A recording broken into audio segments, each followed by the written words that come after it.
Dude, I just bought a 7-bedroom spot. Ooh, I like that. So, how much?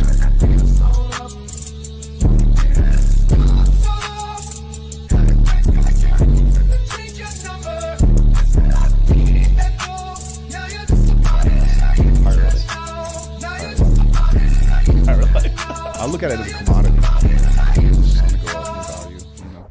Woo! What is going on, you guys? It is Dollar Cost Crypto here with a journey into crypto. Jwaller, baby. What's up? Man, what's up, man? And just one quick thing before we get started, man. Share the screen for a second. Don't forget to sign up to Crypto Mindset Q2, man. We are going live April 21st. Goes on sale. You have 5 days to get in, and after that, man, it's closed, man. The last one, we haven't done a crypto mindset course in over 6 months, man. And let me tell you this, all our guys are in profit right now. We were the only people out here in the crypto space putting the good word in. We got people in. We got people to buy the all-time low on Ethereum, Hex, Bitcoin, just about every altcoin you can think of, but there's a bunch of goodies that haven't pumped yet, so we're going to be talking about a lot of coins during that course, man. But let me move it on to my guest, man. What is up, Jwaller, man? Bro, life is good, man. I'm hanging out with you guys in Vegas, bro. It's not bad. It's not bad. You know what's funny is that until like not even 48 hours ago, I wasn't even supposed to be here. So you were like, yo, let's do it. I said, so let's go. Let's go, so, man. I mean, this. And we made plans for you to come here before we even knew that, that like, what's it called, what's his name? You know, Fresh and Fit were even coming to Vegas. Yeah, that's right. Well, we're gonna buy some, you know, we're gonna make some moves. We're gonna make some big money moves. Yeah, we're gonna. Jwaller only makes big moves. Like, that's all he does, bro. Yeah. This is like last time I was here. You're like, you were like, how much you want to spend? I'm like, this much. And then you open and you're like, bro, you got a bag. And I felt like I was strong. You know what I'm saying? He's like, bro, you have a serious bag. And I'm like, but I can't really act like, you know, it's because I'm a crypto pro. I just come hang out with you guys, learn what I have to learn, listen to the right people. You know, it's like asking George Gammon about T-bills. Right. I had a whole conversation with George last week about T-bills. Yep. You know, I'm like, hey, what do you think about this? And like when it does this, and then they got to sell back and why and the yield and all this stuff, and like really getting deep into that. And I feel like I do the same thing with you. And I think that's a really important thing in life because you're never gonna I'm never gonna understand crypto like you two. Yeah, yeah. It's like it's one of those things where it's like it's just another income stream. And we have Charlie here too. I'm just, you know, just whatever. Yeah, maybe I'm just a local boy. This guy's kind of important, maybe. Yeah, kind of important. Well, we'll talk about some other stuff, but like to your point there, right? It's like one of those things where it's like people like sometimes when they think about investments, they think about it as like, oh, I have to run it like a business, and it's like.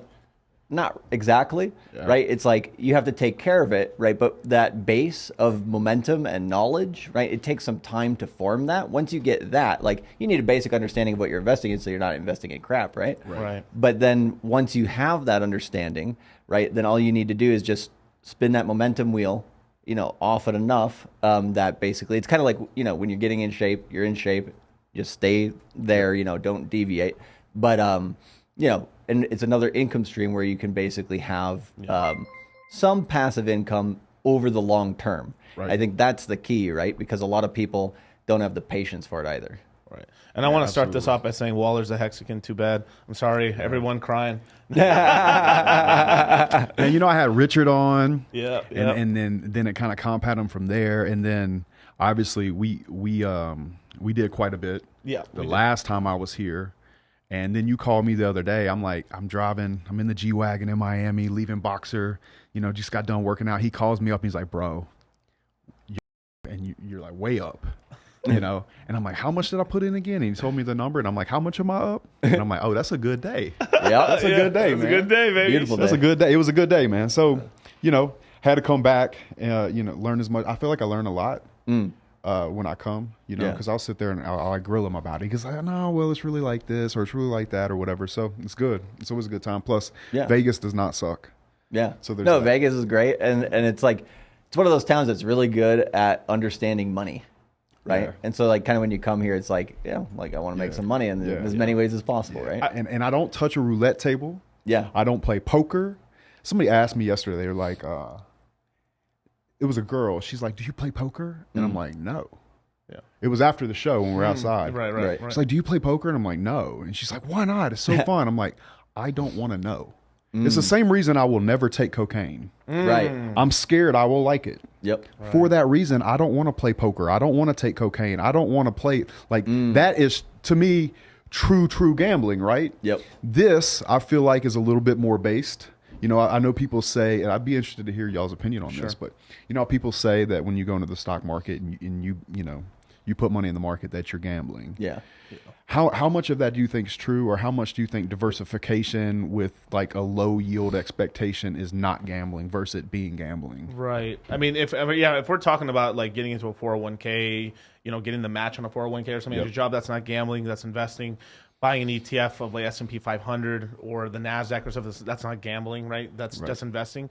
But it all depends on the level of education that you have in that arena. For most people, if you're getting into crypto outside of just buying Bitcoin and Ethereum, you're gambling. Because you don't know what you're doing, right? Now, I mean, after a while, you eventually learn it up and stuff. But the thing is like in crypto, there's like once you actually know, once you actually know what you're doing, right? Investing into a coin isn't gambling, but what ends up being is like if you're fucking buying Dogecoin Elon or SafeMoon, or you're buying like what we call them shit coins, right? If you're buying these scratcher tickets, man, that's gambling. Because even when you know a lot of stuff, you actually sometimes still can be gambling in terms of like, I'm buying into this coin right here, and I hope it goes up, but like I think it's pretty much a scam. And that's another thing. So like, have you ever heard the statement that there's more lies told in an Excel spreadsheet than anywhere else in the world? And like when I'm looking at let's say, and I'm not huge in the stock market either. Like I like real estate and I like businesses. Businesses give big returns for me. Yeah. That's what I know. But if somebody's looking at a business and a P&L and a balance sheet and projections quarterly and all these different things and all these different market trends that they think are going to happen, so they think they're going to have this huge yield.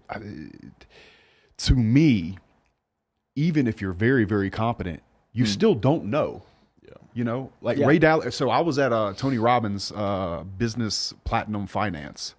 Jamie Dimon spoke. Oh, nice. And Ray Dalio spoke. And the consensus that was said is they talked about all these different things, and they said they said if you're truly, truly competent, what you know is at the end of the day, you don't actually know. Yeah, well, the more you know the more you know you don't know. Right. Or like how much you can't predict the future, really. It's kind of what they meant. But because they're like, well, it should do this, but then there's been guys guessing that we're going to hit the bottom or have a really bad recession for like the last 18 months at least. And these guys are smart. Yeah, I forgot the author, but there's a really good book. One of our buddies we work with, he's basically like a physics major, kind of like one of those quant type guys or whatever. I call him the human calculator. We got a black ops in the background. We don't talk about these, ladies and gentlemen. we got some men in the shadows. Let's just say that. Yeah, but anyways, like. He recommended this book. I forgot the name of the author, but it's called Chaos. It's basically just about chaos theory.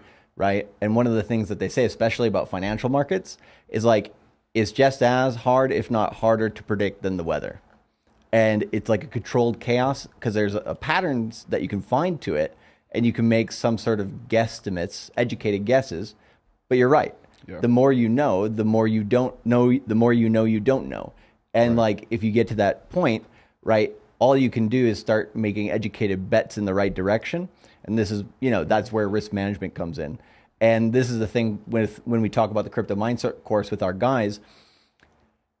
My hope and dream would be that everybody listens to the risk management portion of the webinar, but it tends not to be the most entertaining portion of what we teach, right? But it is absolutely the most crucial portion of knowledge. And what DCC was saying there was knowledge is key. If you don't have knowledge, then everything's a gamble, right? But the more knowledge you have and the more educated guesses you take, the better you do. But like we take bets on coins all the time that, have the majority of the ingredients, but not all of the ingredients. And if they don't have all the ingredients, we still take chances, right? It's still an educated guess. Yeah. And then I'm sure what you're probably going over in that portion, and correct me if I'm wrong, but how to hedge it against itself. Exactly. Right? Exactly. Because like, let's face it. Crypto is a hedge as well. Right. So crypto itself is a hedge, let's say, against fiat. Exactly. Right. Yep. But then in addition to that, if you guys have the bag with the Bitcoin, the Ethereum in it, and that's basically all I have outside of Hex. And I think I have one other coin. You have one other coin. I think you have some Hedger on. Yeah. So perfect. Outside of that, you're welcome, Alex. Yeah. I don't know who the fuck Alex is, but founder of that token. I got some G.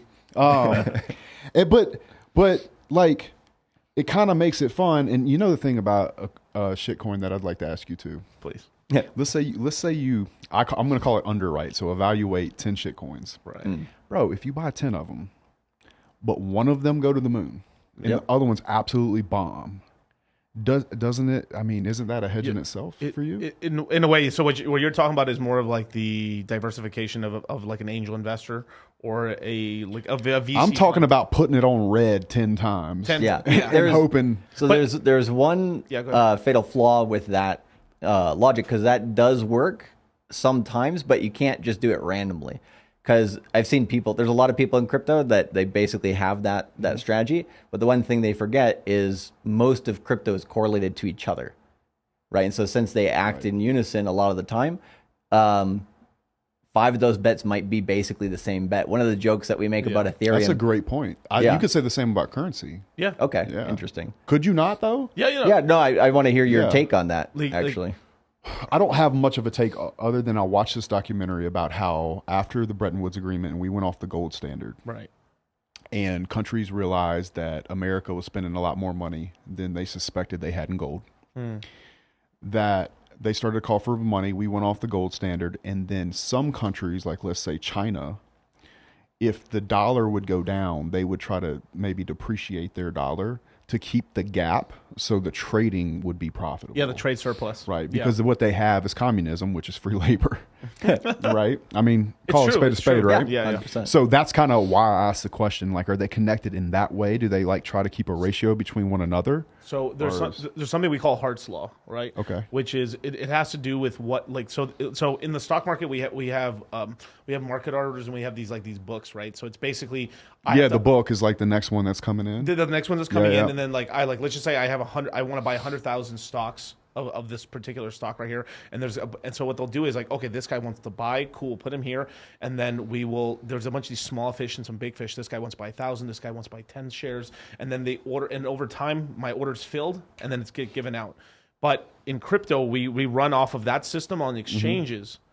But in DeFi, when we're out here using Uniswap, or we're using like some of the how we were able to like 24/7 trade and stuff on chain, that it's correlated to either Ethereum or USDC, but it's all linked up with Ethereum and Bitcoin because if Bitcoin goes up 10%, Ethereum usually goes up about the same amount, maybe a little bit less, sometimes a little bit more. But here's how it works: is because everything is like linked up to Ethereum. Let's just say Ethereum Hex, Ethereum Doge, as an example, right? Right. Yep. As Ethereum goes up, the way it works is an AMM is, I mean, this is kind of more advanced. I usually call them Miguel Bows or something. What is an AMM? What does it stand for? So it's an automatic market maker, There we right? go. And it's a decentralized DEX or a decentralized exchange. So Yeah, sometimes we assume a lot. People like understand the lingo. This show could be good for some of the guys that don't understand crypto because I'll ask some questions that are super it's fucking massively basic. important. Yeah. I think that's really, and we want to, like, to be honest, I mean, you fucking know money, a lot more than a lot of other people. So we want to, get that info out of you for the audience as well. It's fun. It's good stuff, man. I feel like if I do a podcast and I grow, that's a win-win every time. So yeah, it's good.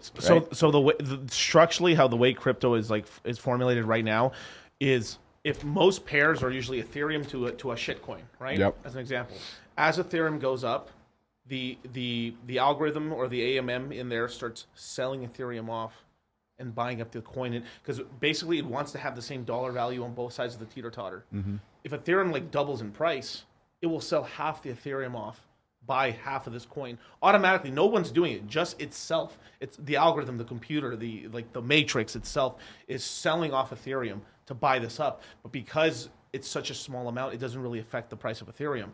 Right. It's just normal back and forth. So it ends up dragging up most of the market. So you end up having coins being 80% correlated to Ethereum.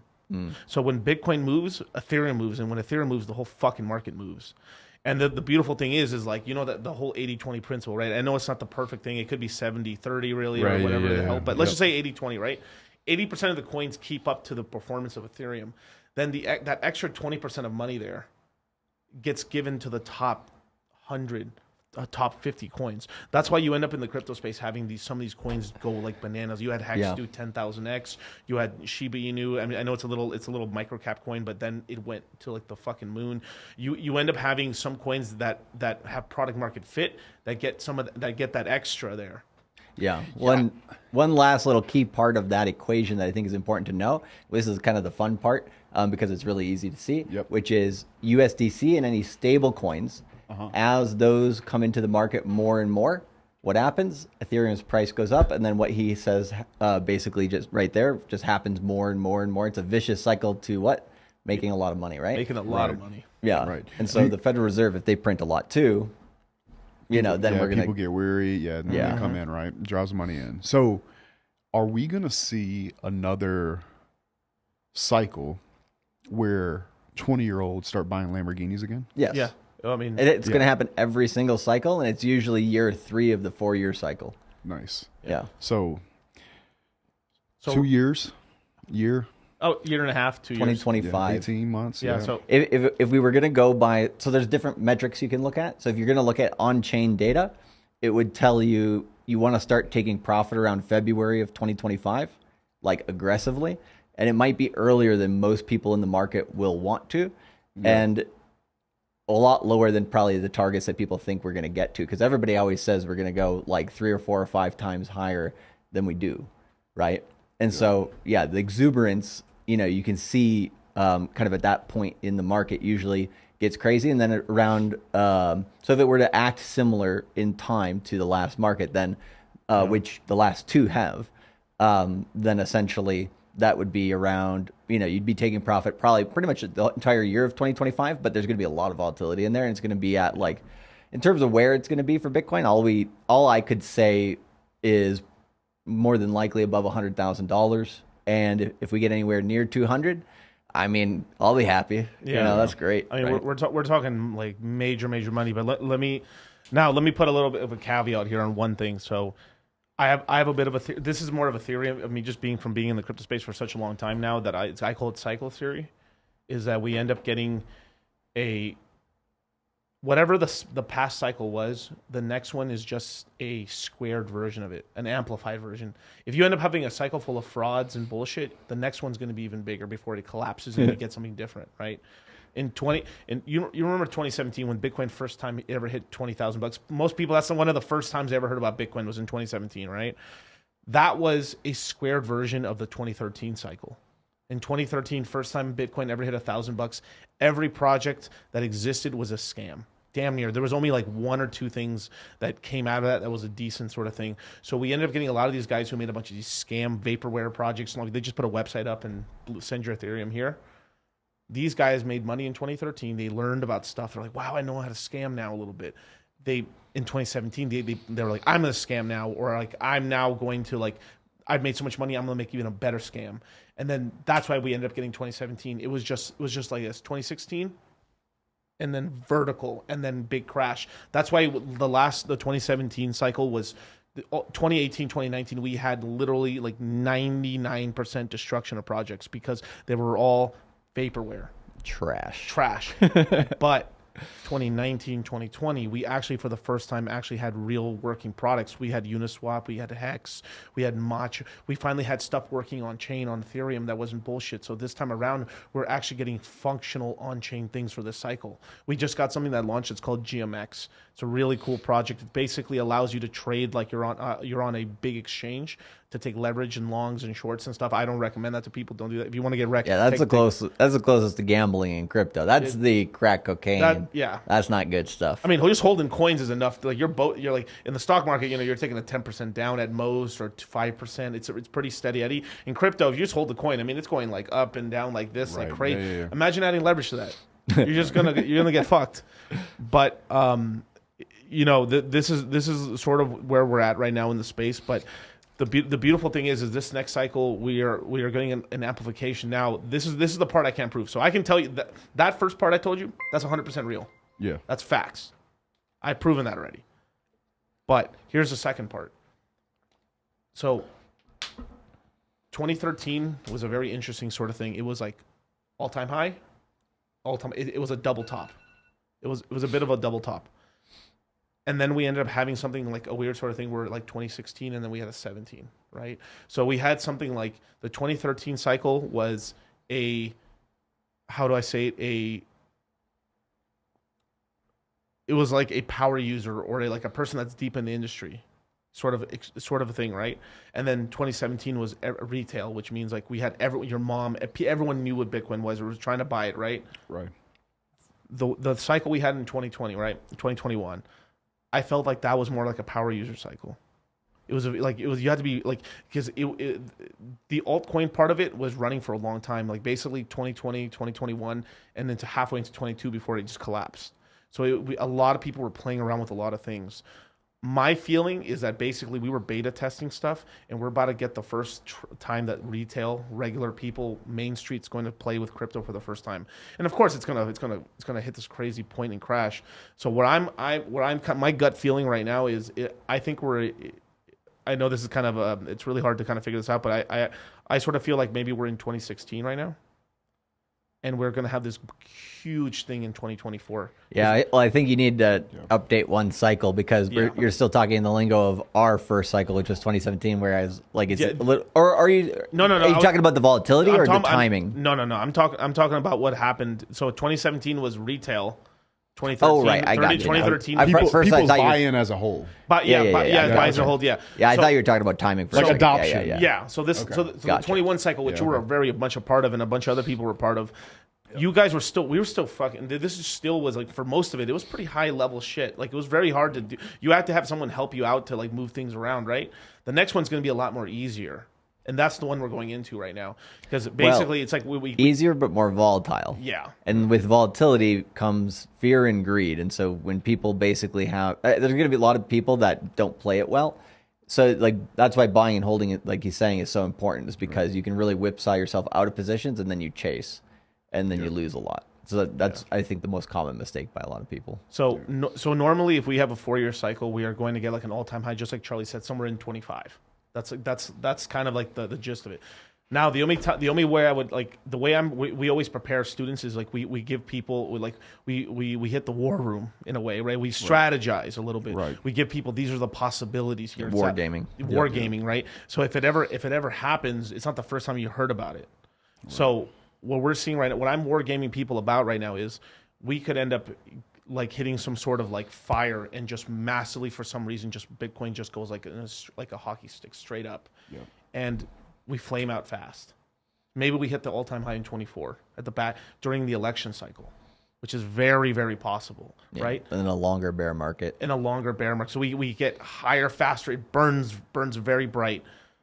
But if we get a normal cycle, we top out somewhere in the middle of 2025, and that would probably be to like we start getting some legislation against stablecoins and cryptocurrencies, and then that'll the way I would title this next bull market, in addition to like maybe a retail cycle, is the they fight phase. Right. Yeah. And in terms of like they, started to ignore crypto, then in 2017 they're laughing because of all these coins, and then this cycle they're fighting us. Next cycle we win. So like I think understanding not to fear the FUD, the fear, uncertainty, and doubt that the media spins for crypto is massively important. But the reason why we're going to get close to mass adoption this bull cycle, but the reason why we're not going to get it is because of that. So I think the last fear part from the government. Exactly. And so they're going to strike the fear of God into everybody. And people are going to listen to Nouriel Roubini, who's an economist, but he's an idiot. And he basically says that the U.S. central bank digital currency is going to basically wipe out cryptocurrency, wipe out Bitcoin, which makes absolutely no sense because Bitcoin is freedom, right? People want freedom. People don't want control by the government. So, but that people aren't going to realize that until maybe the end of this decade. So that makes sense. But look, man, I always say they call it the 1% for a reason. Yeah. And so all of those people are going to act that way out of fear. They're acting out of fear with fiat now. Yep. They act out of fear when they go to their job every day. They act out of fear when they pay too much in taxes and don't really pay attention to the rules of the IRS and tax code. So good. Because those people are generally not watching this show anyway. Yeah. So I think it's a good thing. I like that idea of what you guys are doing with your community and having that war plan and working together. That's what we do in the war room. Yep. That's what we do when you call me and you're like, Justin, we need to talk. Yeah. And I'm like, cool, cowboy, I'm booking a flight. Yeah. And then here we are. So I mean, it's always been that way. Men roll together, bro, and that's how it should be. And the thing is too is like I only pick up the phone when it's important. Like right. it's serious. Oh, bro, I'll hang up on somebody if Miguel calls me. Yo, I gotta go. Click. I actually did hang up on somebody the other day when you called me. Keep going. This feels really good. There's so many names I want to call you.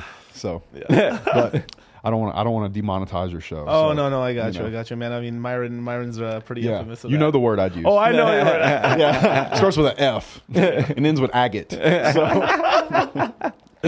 So what else is going on, man? Where have you been? Yeah, Japan. I was living in Tokyo for about a decade. I was doing corporate recruitment there for companies that were international. So basically, companies that were coming from like Germany, America, wherever, wanted to set up base in Japan. So a startup type vibe, but from like a larger organization, then grow that over a few years. Or the opposite, a Japanese company needing bilingual talent to go overseas. Nice. And so the coolest thing about that in terms of money, right, was, money and experience in terms of like, I don't know, just understanding like the normal average everyday world of the corporate world is just a bunch of bullshit. Yeah. You just see companies and you see careers of people, you see stories, and you're just like, okay, I don't want that to happen to me. I don't want to be 55 years old, kicked out of a company, have no financial standing except for what you saved in your 401k, and if inflation ate it all away, So exactly. I learned a lot about business there and a lot about money. I completely agree with you, and I think there's something to be learned there. I say this, and I think it's really true, and you just said it. If you're in a certain field, if you want to know what your future is going to look like, just look at the guy 20 years in front of you. Yeah. And expect that you're no more talented and that he worked just as hard and had just as much piss and vinegar at 25 as you do. Yep. And that is what is going to happen to you within 8 to 10%. Yep. Yeah. So if you're not absolutely in love with that dude's life, you better go create something else. Yeah. And I can say that I did that quite a bit when I was younger. I was looking around and I'm like, you know what? Don't want that. Don't want that. I need to at least take a shot at this because I can live with that life. Well, that's why I went so hard on crypto, because before crypto, I didn't understand shit about money. Like I understood some, but like I didn't have more than like $5,000 to my name at any given point, for longer than like a month. Right. Like I'd get, bonuses and stuff, but you'd be spending them and everything. Right. So it's like, crypto, I think, is for like, just the next probably, this entire century. Right. But just in terms of like the pivot to the digital age, right? Like basically millennials, Zoomers, and then after that, those 3 generations are the ones who are basically going to take the baton on finance and bring it to basically, the modern age. Because I mean, as you know, like banks are just ass backwards, in terms of their tech and everything. So Yeah, for sure. yeah, but So- sorry, go ahead. No, I was just I completely agree with you. Yeah. Absolutely. So like, what kind of trends? Because you have to understand where money's flowing and like where you're putting your different income streams and like how that affects your business and everything. Like, what tools and tricks of the trade do you use there to kind of understand kind of where to place your bets on that? Yeah, so for me, I've been investing, like just putting money away with my guy at Jones since I was 25. Now, I know that they're probably not technically a fiduciary the way they should be, and I know that the return is not, but it was all I knew at the time. Okay. Now I'm more paying attention to where kind of the debt cycles are when I'm buying real estate. So I just got accepted on another big deal, another 60 units for us this week. So This is the one you were telling me about on the phone? yeah, Yep, so it's actually a trailer park, Nice. 60 units. Trailer parks are great. Trailer Cap parks rate. are a bad Consistent. boy. Yeah, Consistent, bad boy. right? Well, yeah, and the depreciation's good. Okay. Really good. It's actually Interesting. better. So we bought 64 units. Actually, in the month of December, we bought 74 total units. I bought a trailer park in Ohio and then 64 units in Baton Rouge. And the depreciation on the apartment buildings came back 600 grand. We did a cost seg. So it cost me 20 grand, but we're going to save 600 grand in taxes on the depreciation. I haven't gotten the trailer park one back, but I think that the trailer park percentage wise is going to be better because I think it's 39 and a half years. Can you explain that a little bit for people to understand that? Because absolutely. Because there's a lot of tax savings in buying real estate. Yeah, so a book I always advise people to read is Tax Free Wealth by Tom Wright. And what he does, whether you agree with this on the macro or not, he advises you to look at the IRS more as like a partner than somebody that's stealing from you. I think that could be argued if you looked at inflation and the Fed. Right. But I think it's actually a good framework, like a mental construct, because the point that he's making is that the government identifies things that they need and they understand that they're slow. Right. So they put out tax breaks for all the people that want to hustle, all their A players, and they say, hey, if you buy an apartment building and you provide housing, which is something this country needs, Yep. then we will allow you to go in and depreciate the property and put it against your taxes, against your cash flow on the property, but not just the cash flow. If the depreciation were to pass, let's say you cash flowed $100,000 on real estate, Right. but your total depreciation was, let's say, $150,000. You could take that extra $50,000 and then go put it against your income in another business, or your total income of all your businesses. Yep. So they're saying, hey, we need housing. We need you to either go build it or buy it and maintain it so our people have a place to stay, Right. so we can have jobs, so the economy can grow. Yep. We'll partner with you and give you this tax break if you do it, because the government's going to be slower than the private sector. They're not going to be as efficient.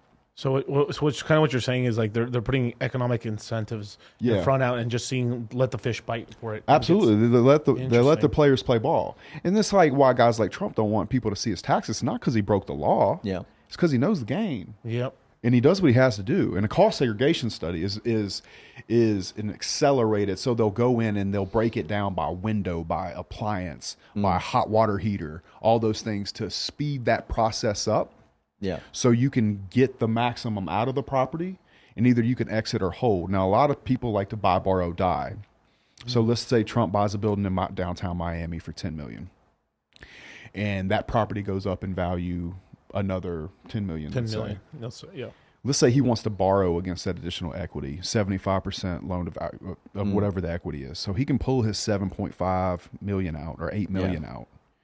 And instead of selling the building, which that would have been profit, and paying 30%, he can borrow it at a very, very low rate of interest and live off of it and literally die and trust it off to his kids. And he just kicks that can down the road. Loaned income is an income. Absolutely. Especially when you're compared against the tax rate. Right. You know. Yep. So if you're going to pay capital gains versus that loaned income, go ahead. The richest Americans, they live off of borrowing off their stocks or borrowing off of equity or borrowing off of real estate and stuff. I mean, like Warren Buffett himself, anytime he needs cash, he has like a special card. He has a special little black card he has, where he just borrows off of one share of Berkshire Hathaway, which is like damn near almost $250,000 for a stock. He gets 80% LTV value off of that. No, he pays no taxes. The man doesn't pay, really almost pays no. I mean, he famously says, "My maid pays more taxes than I do." Yeah, absolutely, and that upsets people. But they're sitting there angry and mad while they're watching Netflix. Yeah, what they don't understand is and that's another thing about banking in general, is that he's borrowing on a stock. Let's say I would do that on some of my real estate. Right. Well, one thing that I think people really misunderstand is that a stock or crypto or real estate or a business even, that's just the vehicle. right. Yeah. The structure of how money works outside of the vehicle is pretty much in a lot of cases the same. Yep. You know, he can borrow against the stocks at Berkshire Hathaway. Yeah. I can borrow against my real estate. You know, people can borrow against their accounts receivable sometimes. I mean, which is not a good idea, but I mean, people can do these things, right? So there's markets all over the world. Oh, yeah. I think they call it factoring in construction, where you can borrow against your AR. Not a good idea for anybody that's watching, I don't think. Yeah. But you can do these things, right?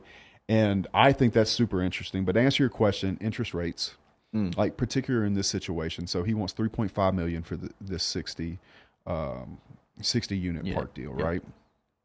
Well, it's got a value add in it. So there's 12 lots that he's not utilizing and some land that we can kind of develop and put more trailers on. Okay. So the way we looked at it, we underwrote the deal and was like, listen, the net operating income, which is basically the profit, expenses minus income. They call it the NOI, net operating income. It's a fancy word for profit, a real estate word, right?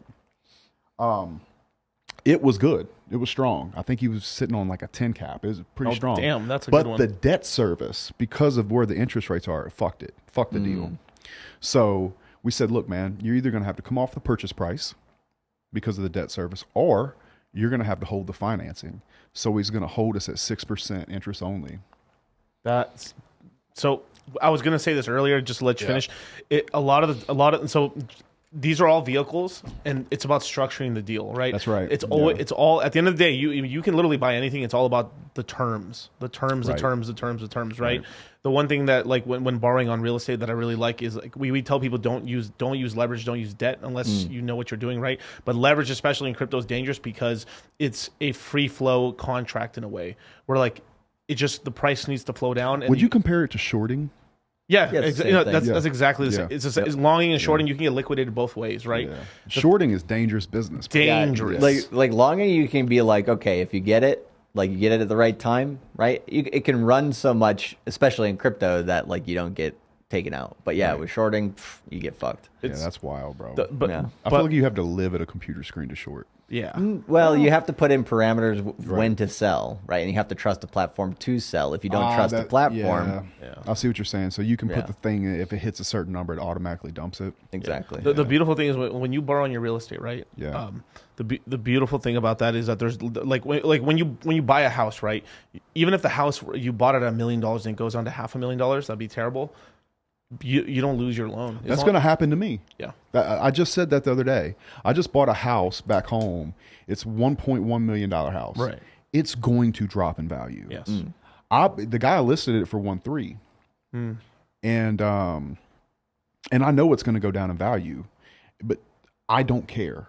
And I think a lot of people, especially people that are like super middle class and they've not built a business and they're very leveraged just in life, you know, their personal GDP does not match their debt, right?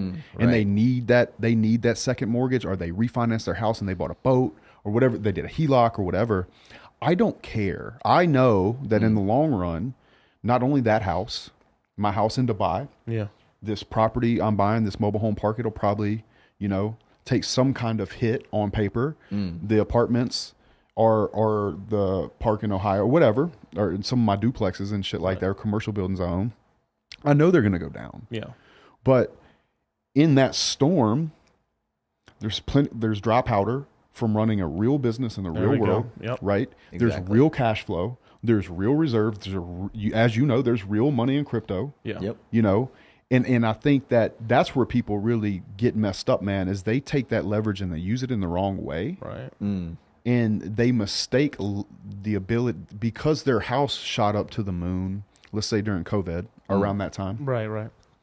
they felt rich. Yep.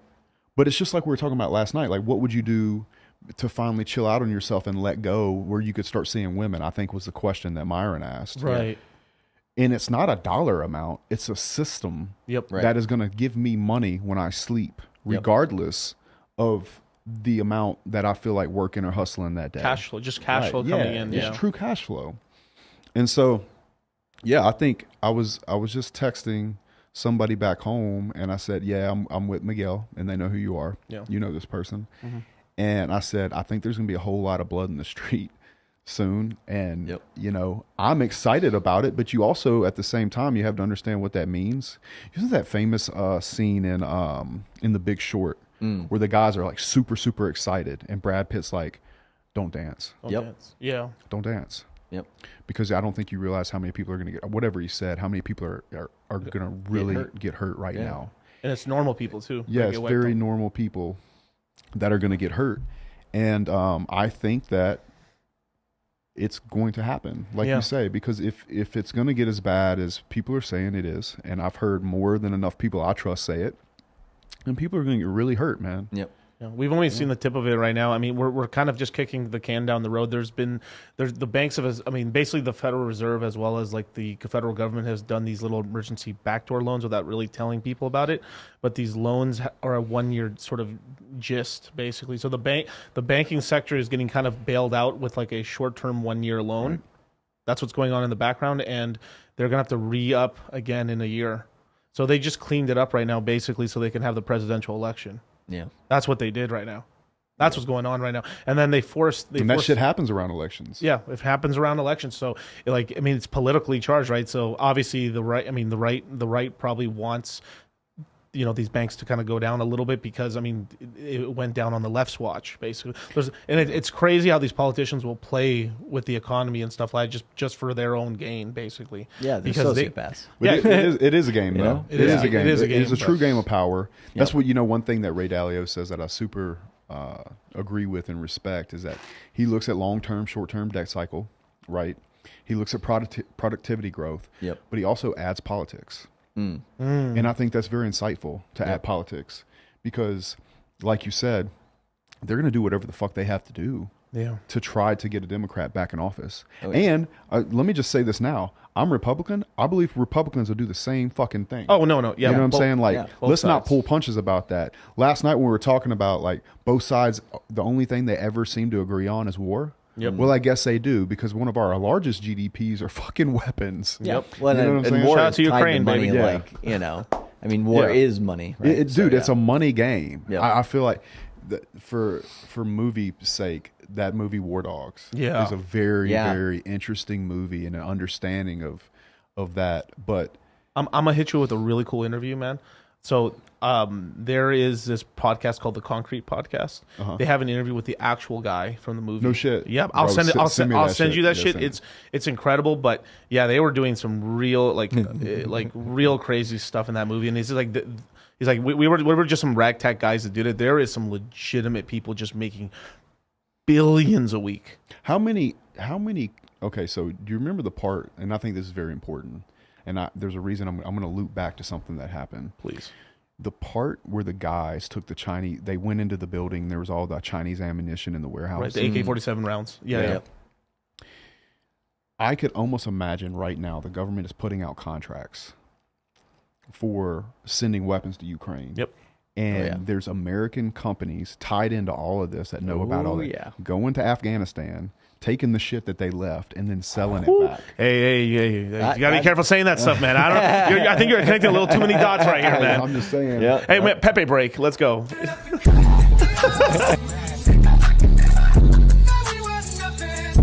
Yeah.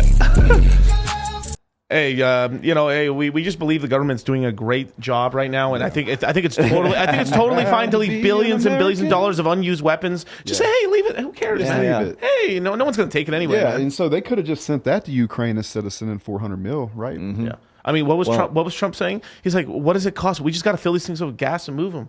Yeah. Like he said, like, if I was president right now, I would have. He's like, I would have fired whatever general that was in charge of that and stuff for not trying to refuel some of these things and at least take the helicopters out of there. Well, it's a fucking joke, bro. Yeah. Aside from the financial part of it, yep. Who would leave?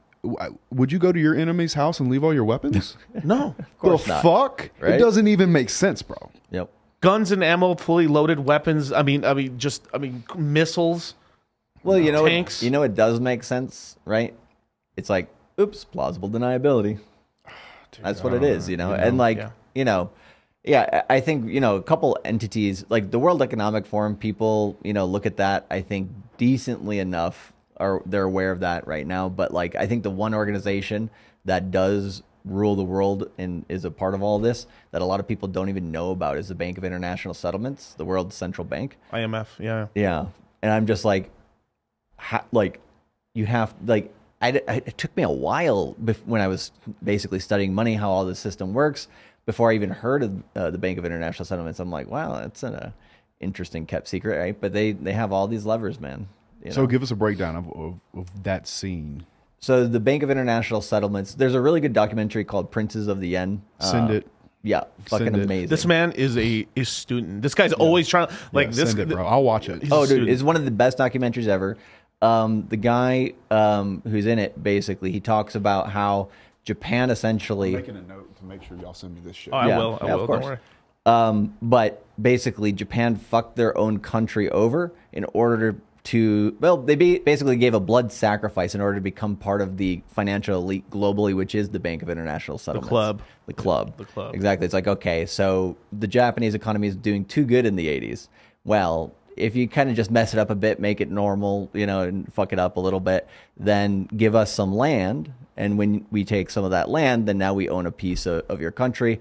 You're basically blood brothers with the Bank of International Settlements now and all this shit. And then, they're forever part of the cabal. But, and there's a lot of trade deals and stuff going on. It isn't magic that the United States is deglobalizing, but the Japanese are part of that trade deal. Yeah, well, and all the, that's why BRICS is coming around and all that stuff, because the BRICS are trying to romance the Mexicans right now. You believe that shit? That literally came across my desk. Bro, I literally think that would start a war. Yeah. I believe that the wall is not built so we can supply manpower.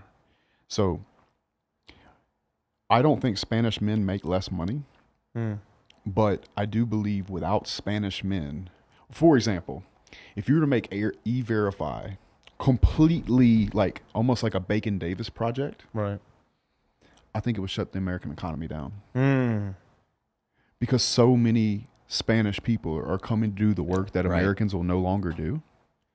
Yeah. If I were, and look, I would never, but if I were president, I would give all of them amnesty, make them pay a penalty for just to make it fair for the people that did do it right, and start getting that tax money, because a lot of people don't pay Spanish workers correctly. No, they don't. I pay my guys absolutely correctly. They have to have a social security card. We do all that stuff.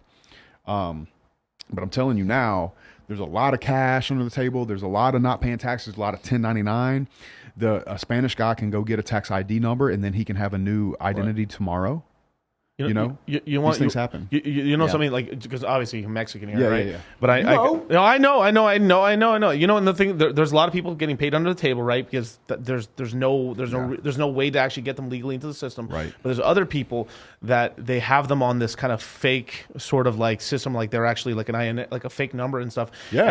And they're paying a bunch of taxes and getting no legal representation of anything. So they're paying into Social Security, they're paying into 401ks. Oh, I can tell you, they do it in my company. I take it out. Yeah.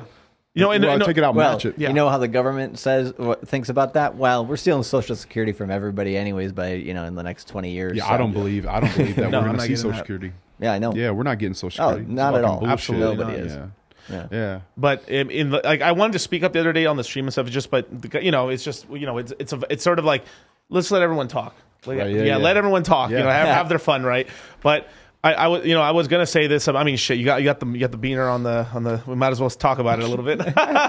But if we're being for real, right? I wanted to explain to everybody why, right? Like when we were talking about like great countries like Japan, like great countries to live in, Japan, great countries, South Korea, incredible places, right?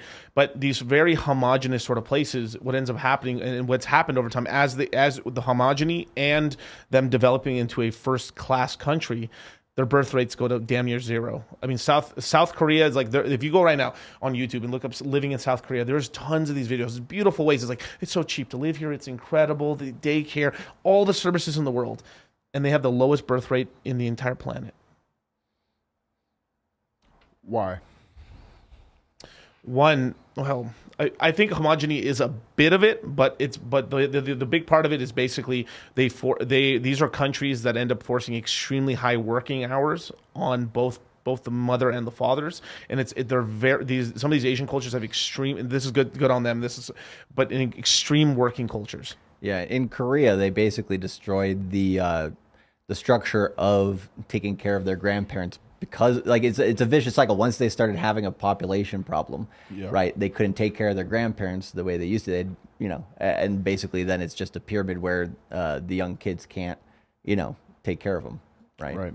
Yeah. So yeah. So there's that, and then they kind of.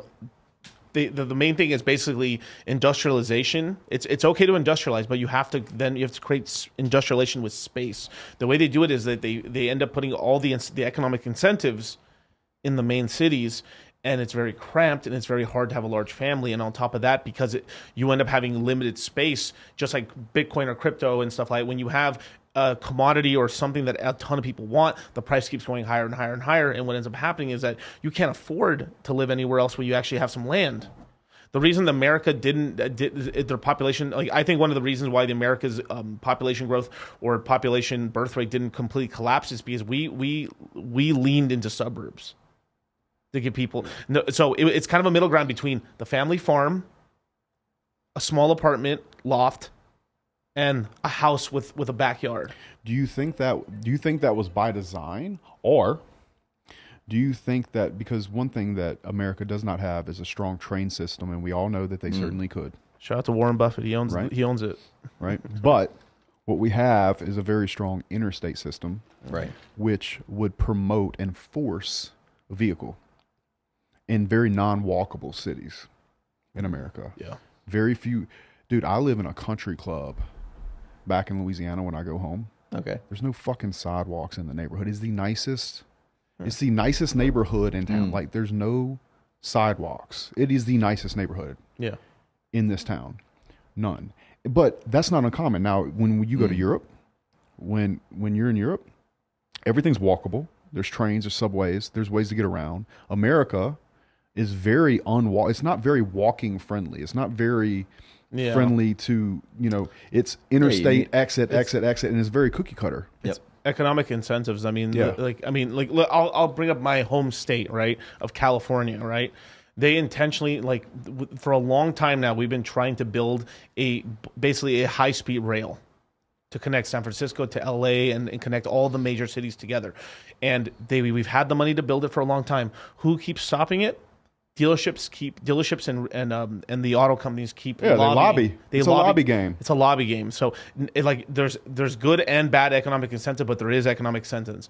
But the one bonus that America has is, we have a lot of land and we keep building out. And the beautiful thing is the square footage of the American home keeps building. I really do think, on the background, I think America and a lot of these countries are doing little things to kind of hurt, to deglobalize and depopulate the world.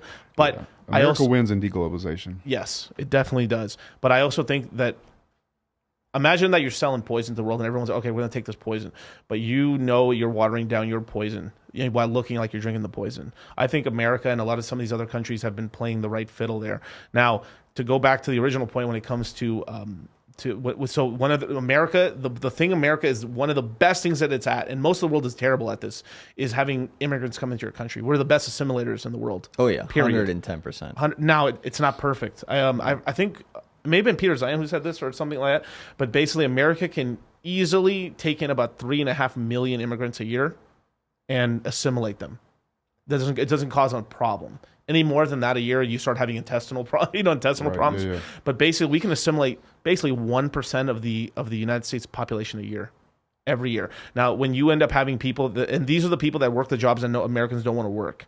I worked in that. I did that for a long time. I was digging. I know you. Yeah. We were digging the ditches and stuff. We were using the ditch witches and doing all this kind of stuff and doing it by hand. I mean, I worked in the trades and as you do as well, right? But it's all Salvadorians, Mexicans, Guatemalans now. Yeah. Because I mean, in my business, I had primarily just Mexican and Salvadorians. Right. But right now, because it's slowed down a little bit, because the countries we're once again Guatemalans now. And Venezuelans a little bit as well now, but what's going on is that when these people come over, they tend to have families of 3 to 4 kids, right? And this is what keeps the United States, because of the immigrants and stuff. This is why we're the largest first world country with the best demographics right now, and we have I think our birth rate is 2.2, 2.3.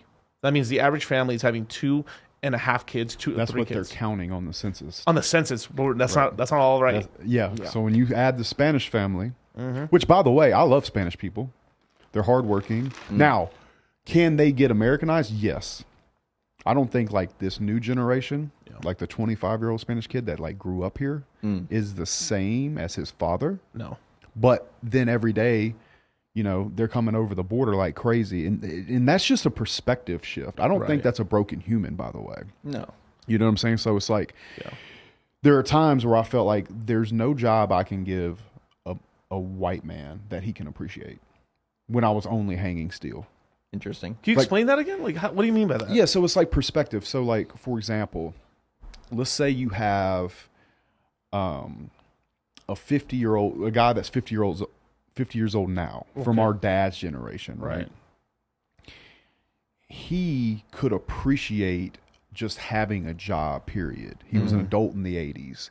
That generation of guys that can appreciate just having a job and not being the owner. Yep. I think that the 25-year-old cannot feel that way, because when he gets online, he sees kids his age doing drop shipping from Amazon, living on a beach in Dubai, and there's no job that I can give him hanging steel that he can be proud of in the same way. And so therefore his perspective is completely different. Now, this said, somebody coming straight from Mexico, let's say, can appreciate it for 2 reasons mostly. Number one, it is substantially better than where he was before, right? Oh, yeah. And then number 2, he's sending money back to his family, Western Union. Yep. That's trading at a much higher, factor. The U.S. dollar against the peso. Let's just use that for an example. And really taking care of people he loves. So he has that old school fulfillment that the 50-year-old man might have used to have felt by having a job and taking care of his family. Right. Now, justified misogyny. What a great name. Social media has ruined gratitude, and now absolutely, I would say that's a part of the equation. There's another part of the equation where you got to give the Zoomers a little break in terms of the debt pile that a lot of these people get put on them because they get pushed in the wrong direction, which is university. Right.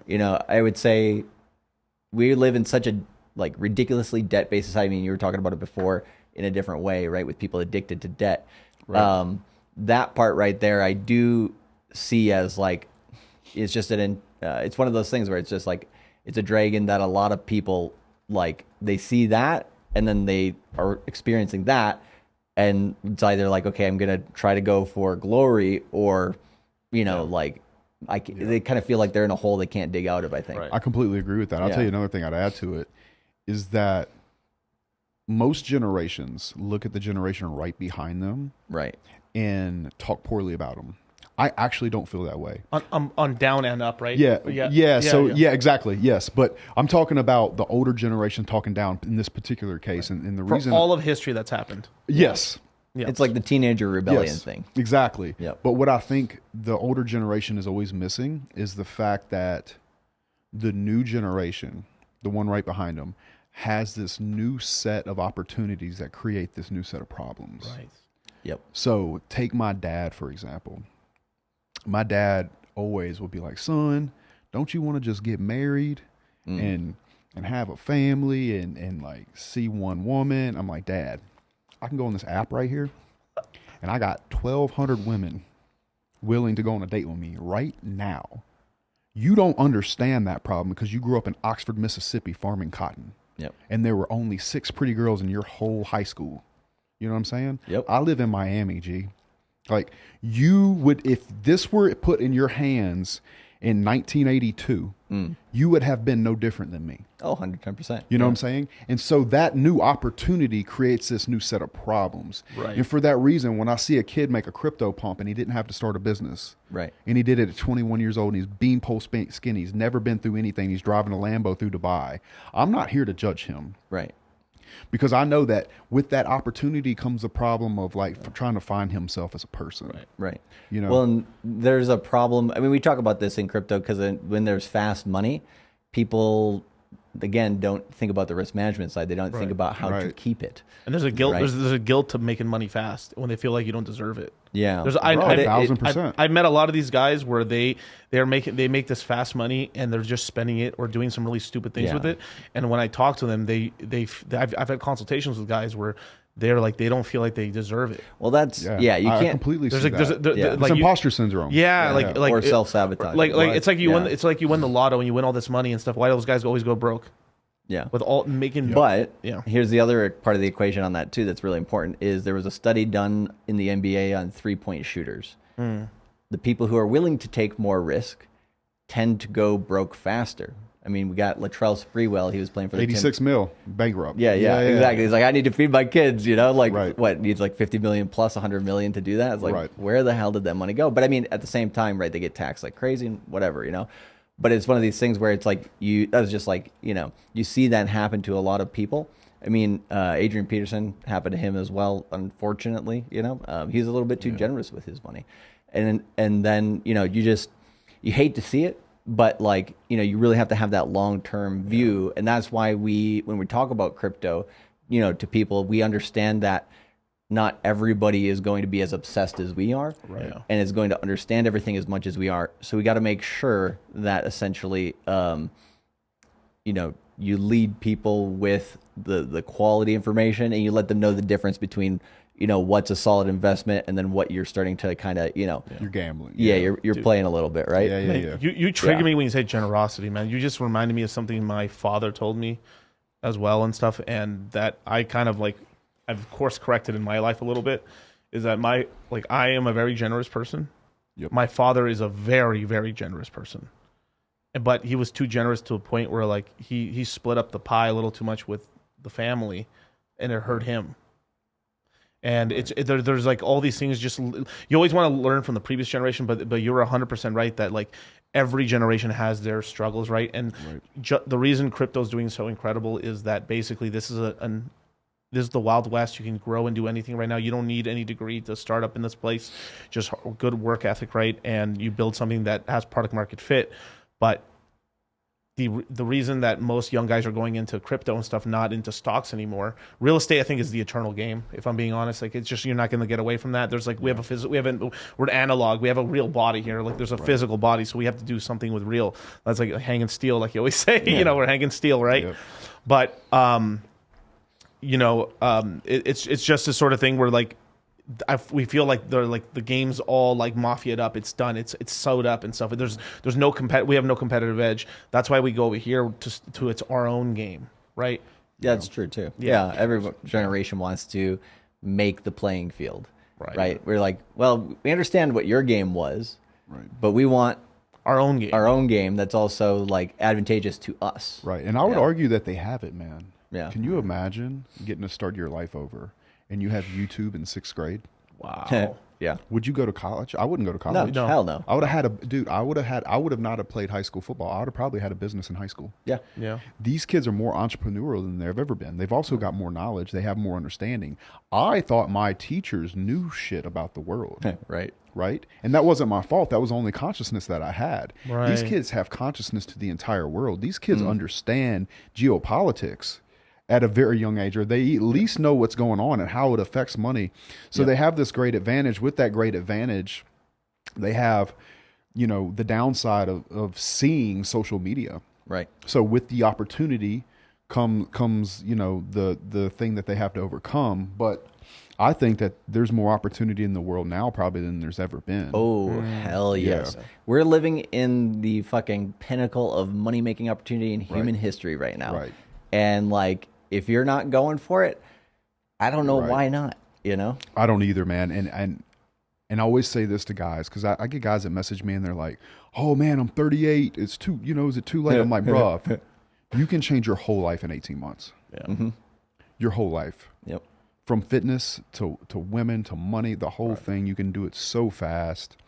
And it's never been that way before. My first business, it wasn't until after the first decade where I really started pumping in M's. Yeah. You know what I'm saying? Yeah. And that doesn't have to be the case anymore. Nope. You know, there are guys starting businesses and 2 years later, they're making massive amounts of money. Yeah.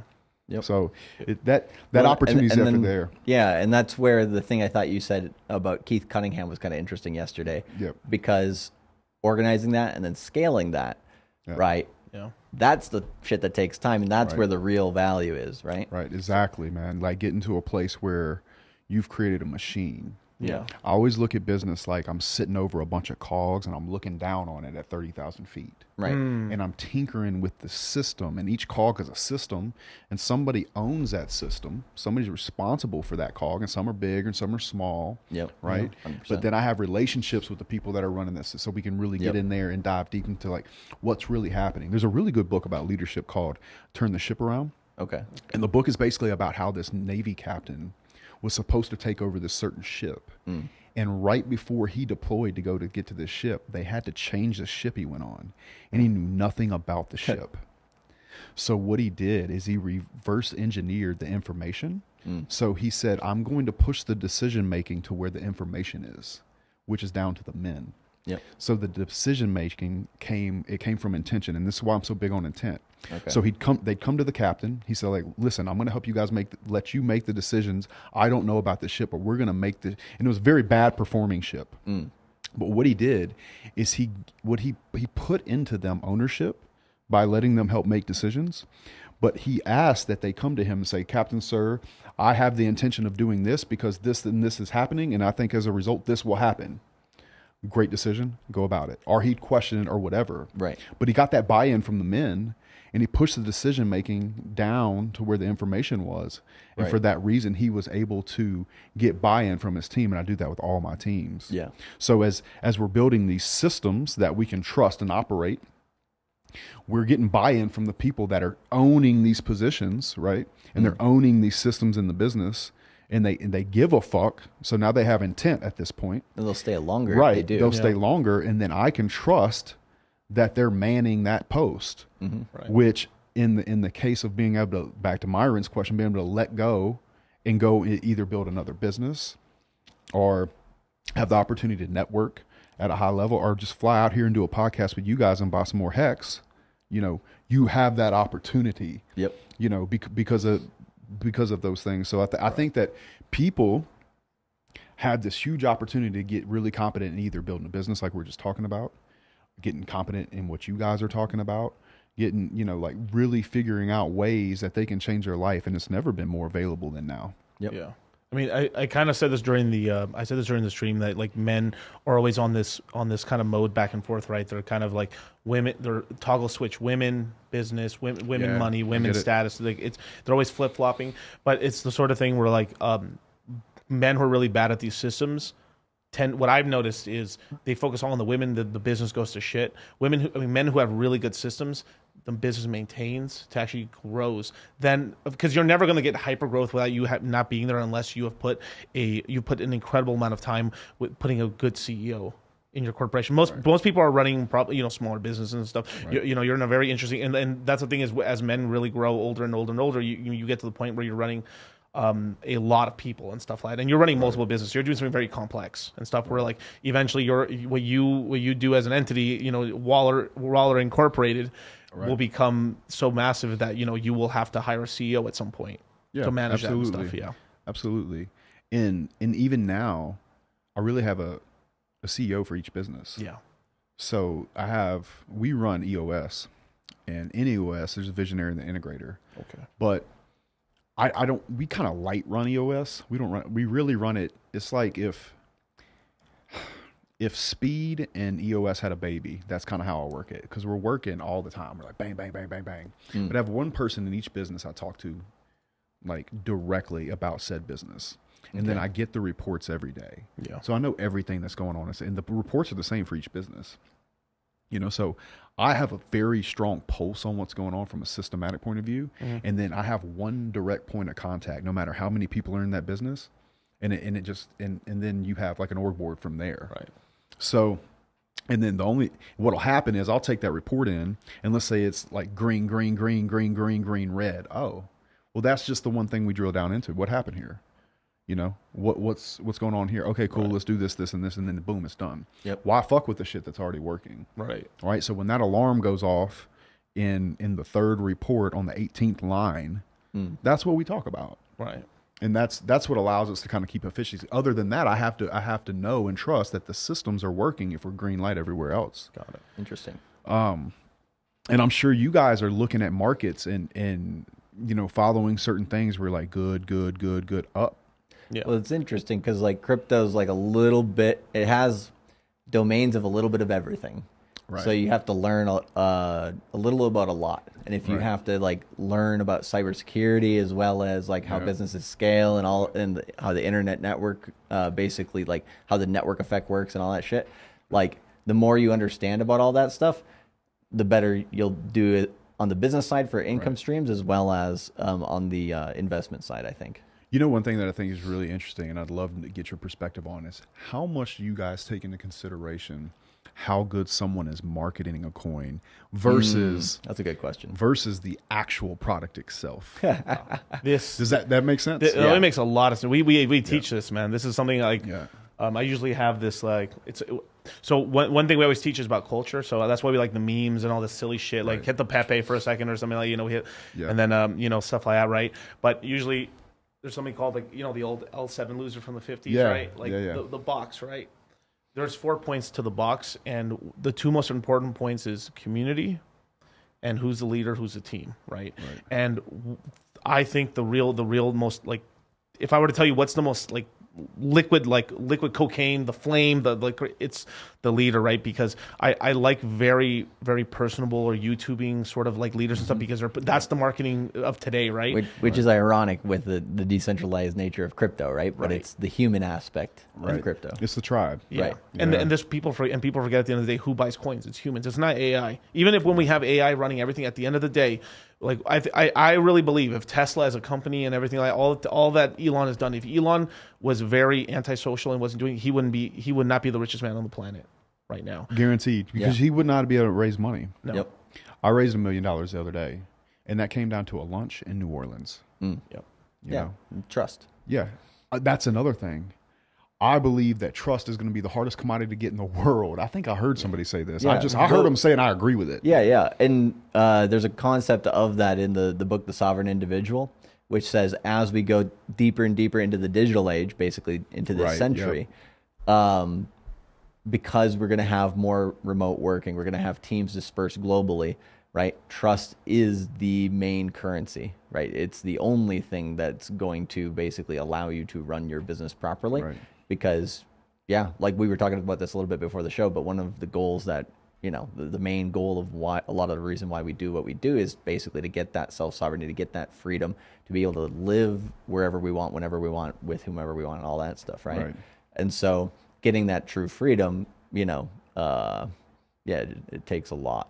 No, absolutely. I mean, it takes years. I mean, it takes years to build up a good reputation. It takes like one fuck up to fuck it up, right? Yeah. Right. But like you are right. I mean, right now, we're building trust. We're building an organization and stuff, and it's a difficult thing to build. But once you have it, it's worth its weight more than anything. Oh, yeah. And stuff. It's powerful. It's because if you have a good name, you can rebuild everything again. Well, going back to what you were saying about the 2017 cycle, there's a lot of people who are just turn and burn. I'm only in this industry for one cycle and I don't give a fuck, and I just want to take money from everybody. Scarcity mindset type people, and like that's just not sustainable, right? But You're like, gonna lose. Yeah, and so recognizing that when he's talking about leadership, right? Recognizing that in the leader of some people's of coins when they're basically trying to market to you, is really important, right? Right. So if you can go to conferences, meet people in person a little bit, you can figure That's where that the out human better. element really comes in. It's Right. like, can I look this person in the eye? It's Exactly. super important, because Yep. you'll notice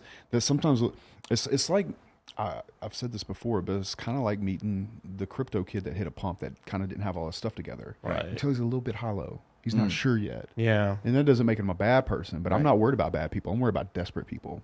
Right. You know? Yeah. And so when you get to the person with the scarcity mindset, they're living in that scarcity through desperation for some reason. They're desperate Yes. to get to this certain place, and they'll step on any head they must. Phil Kone. Right. Who is it? Oh, I'm not going to name there's too a many names, coin. but there's a guy in 2017, Phil Kone, that was just Oh yeah. popular for that. He wrecked people. But Yeah, but pretty much. like I will say with these guys that get really rich really quickly and stuff, and they move to Dubai with the Lambos and Right. stuff like that, is like, to me it really depends on, because there's still an upbringing. Even if you're 21 years old, there still is like some firmware there that was downloaded by the parents or the environment you're in, right? And did they get rich from scamming, or did they actually make a really good product, and they tried? Like, if it's okay if a guy got rich off a crypto coin and it failed, Right. I get it, but he tried. Versus some kid who literally just scammed his money Did through it an on NFT, purpose. did it on purpose, and then this is what worries me is I'm seeing a lot of. I mean, And I'm not. NFTs were the breeding ground Yeah. for that. Not saying that a lot of people did that or didn't do that, allegedly, right? Yeah. But NFTs are the breeding ground. Any new innovation in crypto, right? That's at the beginning of its like first major cycle. That always happens. And right now, AI coins in crypto, that's where that is. Like, there are so much scams in that Yeah. sort of space, but like, I mean, just go back to the Dubai thing right now, right?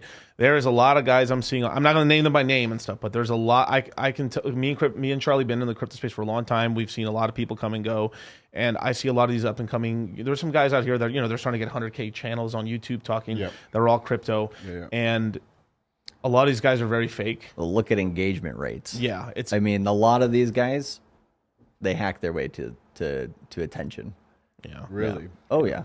So engagement rates, like they bought their followers, or that the substance is not there to retain? It, Could be both. Who knows? Well, they're Can you playing. do that on YouTube? What? Can you buy followers? Yeah, on yeah, YouTube? of course. There's like these really. third-party companies that are really fucking shady. They always like Yeah. spam your comment section and Yeah. basically say like, "Hey, Like come-" the Instagram people. yeah, like it's just like do not fall for that shit." But like, I've seen channels, right? Like they're like, "Oh, it's exploding," but like the same amount of people are watching it as Right. before. Yeah, exactly. So I'm like, okay, this guy's just a shyster. All right, Yeah. all right, imagine this. Imagine that I make a cryptocurrency. It rugs. I make millions and millions. Let's just say I make $30-40 million off of it, or I make some crazy amount of money on it. And then, but I have no, like, I'm a young kid. I make all this money, and then I stop talking crypto, and then I go into business. What the hell do I know about business? Right. If you don't have a didn't- background. I don't have a background in that. But the thing is, people are seeing the Lambos and the cars, and like, oh, I've got all this stuff, and they're giving dating advice, and like the guy's like had like 2-3 girlfriends in his whole life. It's crazy. You know what I'm talking about? It's, I know what you're talking Yeah. about. Somebody brought somebody up to me in that world the other day. Oh, okay. And I guess I'd never thought about it before, but they're like, hey, he made this money in crypto. Now he's doing this, this, and this. I'm like, oh, that is kind of interesting. And you do see it. Yeah. You do see it.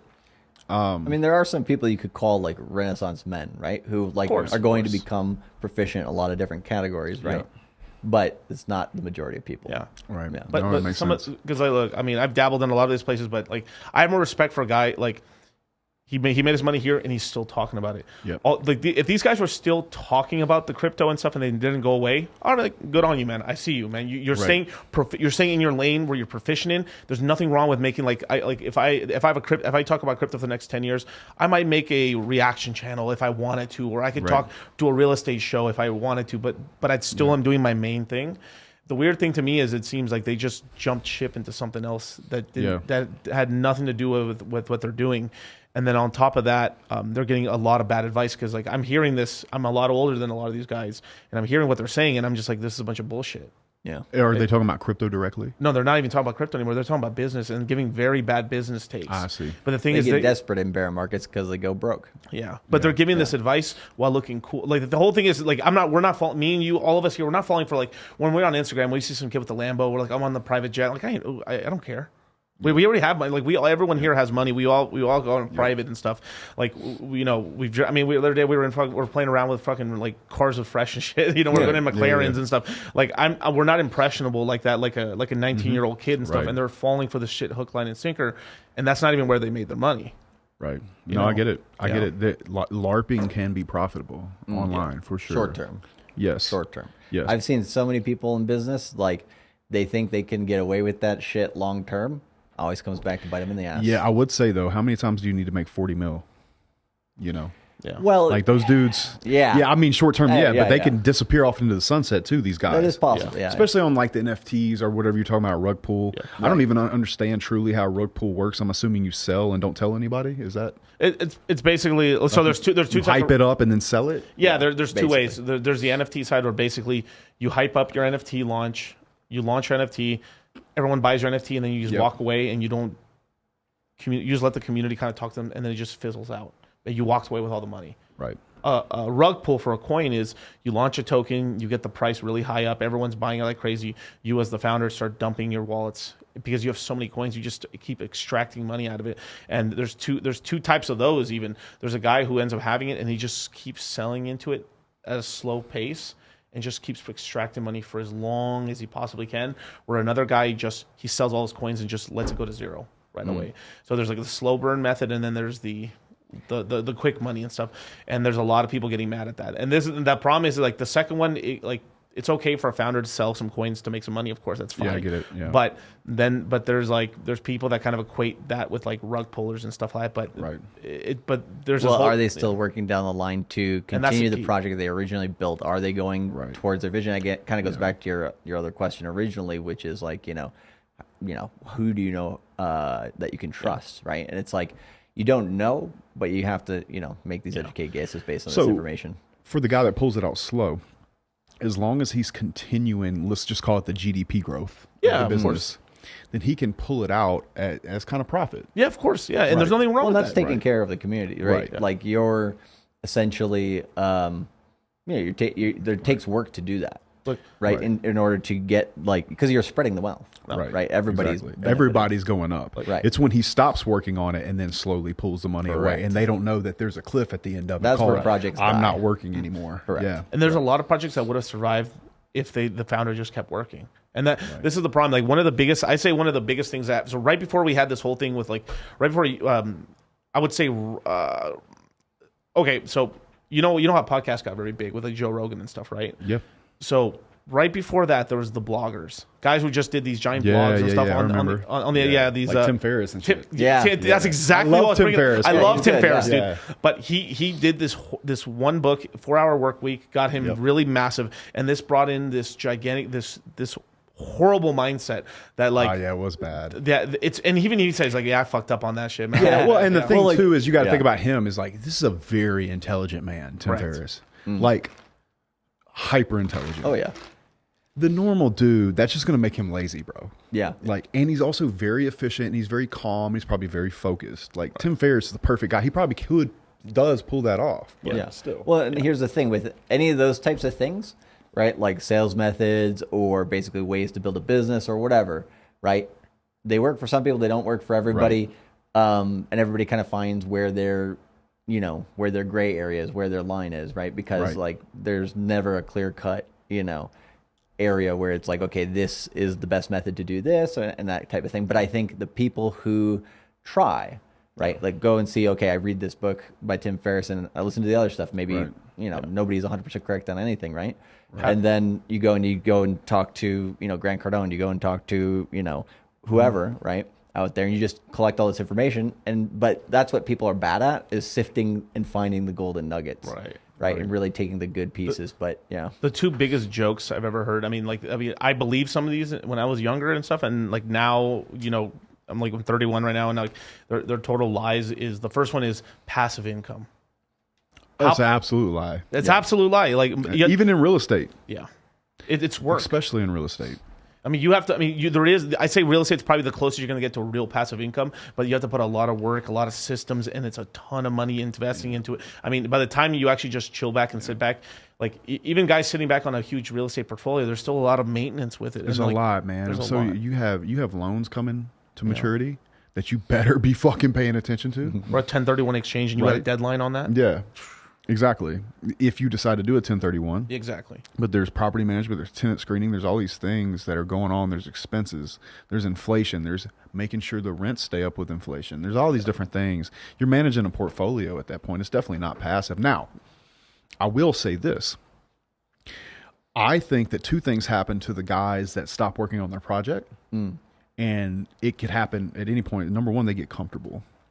They start to make a bunch of money. They get comfortable. But then number two, they run into the incompetency of the fact that they knew how to start a coin, but they didn't know how to scale a business. Right. Ooh, wow. And so they don't know what to do. Correct. Right. So that is when you can have probably a person with good intention hurt a bunch of people. Yeah. Because he got the plane off the ground. Right. Yeah. But he doesn't know how to take it to 30. Exactly. It's like You know what I'm saying? But I give that guy slack because he's the whole thing is I think communities or people in crypto can forgive people for like not like it's the whole thing is intent, right? Is this guy trying to like is he's like fuck man, I'm sorry man, like I tried I did everything I could fucking possibly do and I knew at the time and I fucked it up. Yeah. But right. And it has to be like something of quality and value though that Right. brings something to the market because I mean you see meme coins popping up left, right, and center and it's like come on. I mean, like That's another thing People right just grabbing there money. is picking the right business. Yes. You could take two entrepreneurs, put them in two different business models. One of them's going to look like Steve Jobs, and one of them's going to look like a dickhead. Yep. Yeah. Same guy, Yeah. same ambition, same entrepreneurial skill set, and you could put him in business A, and he might go to the moon. You put him in business B, he'll be bankrupt. Yeah. You know, picking. I even say this about myself. Like one big critique I have on my career is that maybe I could have chose a different business model than erecting steel.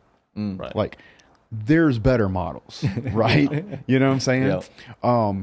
Now I always say that with the caveat of the argument of like, you have to water a plant long enough for it to bear fruit. Right. And I did that. Now I will say I did that correctly because a lot of people, they change the game too much and then they take the punches from the new game. So it'd be like fighting a guy that's right-handed. You take a bunch of jabs, you finally slip the jab, and you take the cross, maybe take the cross twice, but eventually you slip, duck, you get your licks in. But if you take his jab 3 times and then you're like, fuck this, and you go fight somebody that's left-handed, Yep. you fight a southpaw, and now you're going to take the punches from that industry as well. Yeah. And get your ass beat, and you're going to lose all the contacts. You're going to lose all the industry secrets. You're going to lose all the mentors. You are starting over. Yep. At some point, you roll on top in business. And that's when you have an ethical but unfair advantage. I have a very ethical but very unfair advantage in my business. My men are fucking loyal. I have an army of men. And they know what they're doing. And in a world where labor is hard to come by, Right. That's power. it is power. Yeah. Right? But You hard know? fought power. I mean, Right. it wasn't given. I mean, that like it's competitive. Like I think when we were talking at the beginning of the stream, we were talking about competitive edges and stuff in business and stuff like that. There is this. I mean, there's this whole thing where it's like I like you don't play poker, right? The reason you don't play poker is because I might like it, but there's another kind of caveat to poker and stuff. You want to play games you're actually good at. Right, you want to play They're in your favor. They're in your favor, yeah. Right. Like when we're talking about this whole thing between gambling and actually investing and stuff, a lot of times we're taking these educated guesses and stuff like that. But we have when me and Charlie make an investment into a coin, we have a competitive advantage against just about everybody. Right. We're working with we have market data. Maybe sometimes we know the founder.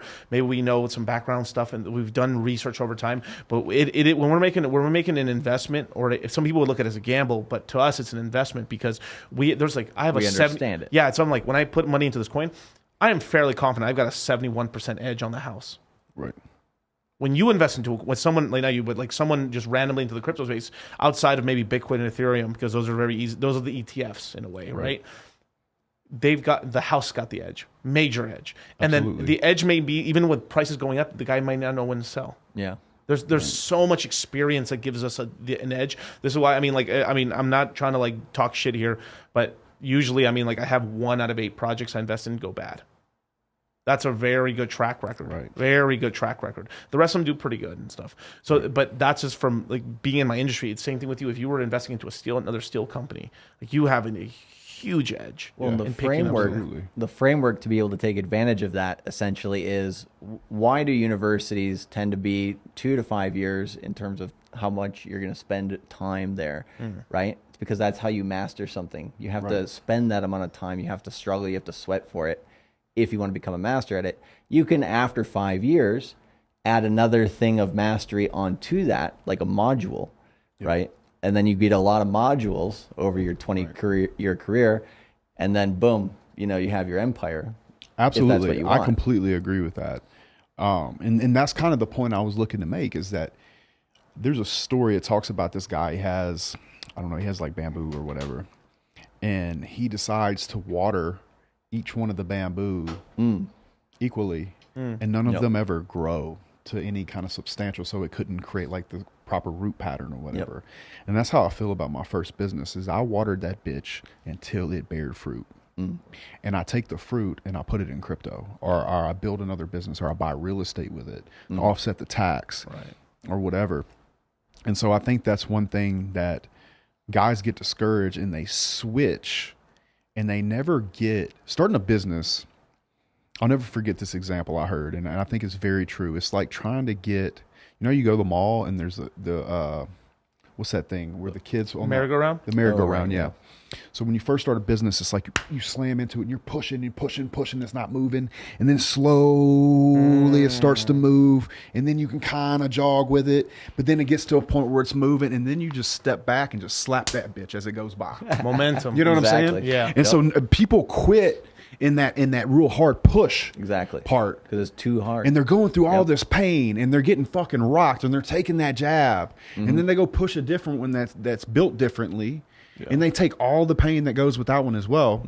They end up being Sisyphus.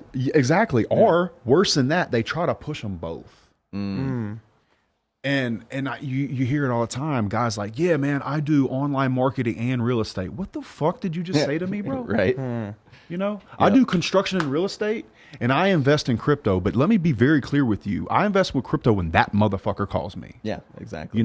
Maybe I'll tell you, Luke, Andrew's Luke. Luke, yeah. If Luke called me and said, hey, Justin, I would buy this, I would do it. Right? Yeah. But the list is short. I have very close ties to these people, very good relationships. I am not a crypto guy. Yeah. I'm a motherfucker that's trying to buy in the right time in history. Right. And then I evaluate the human more than I look at the coin. Yeah. And that's one of the major things that we teach. Exactly. Literally, it's like we look at the team and stuff, and then on top of that, like, is there actually a community here, or is it just like a ghost town? Is there going to be some little viral sort of thing? It's like, is there somebody to answer to? Yes. Yeah. And also, have they created alliances within their industry? Right. Yeah. Are they growing? I guess through different forms of community, right? Like that tends to be scalable, a lot more powerful, right? Than just, thinking you can do everything yourself too. Right. Yeah, 100%. When you ask me, like, hey, like if we never met before and you ask me, what do? I do crypto. That's all I'll say. Yeah. Legitimately. Or financial education. Or financial. If you want to really bore people and just be like, dude, I say construction and real estate. Yeah. Yeah. I do. That's exactly what I say. Yeah. And that's and in 2023, that's fucking boring. Yeah. I want to say something really badass, but it's not there. Yeah. But at the same time, it's like we talk on YouTube and stuff like that, right? But at the same time, like on your normal average everyday life, it's not like you want to be like, hey, I'm making all this money because, basically, I mean, sometimes you do, right? Like you go into the casino playing some craps, hell yeah.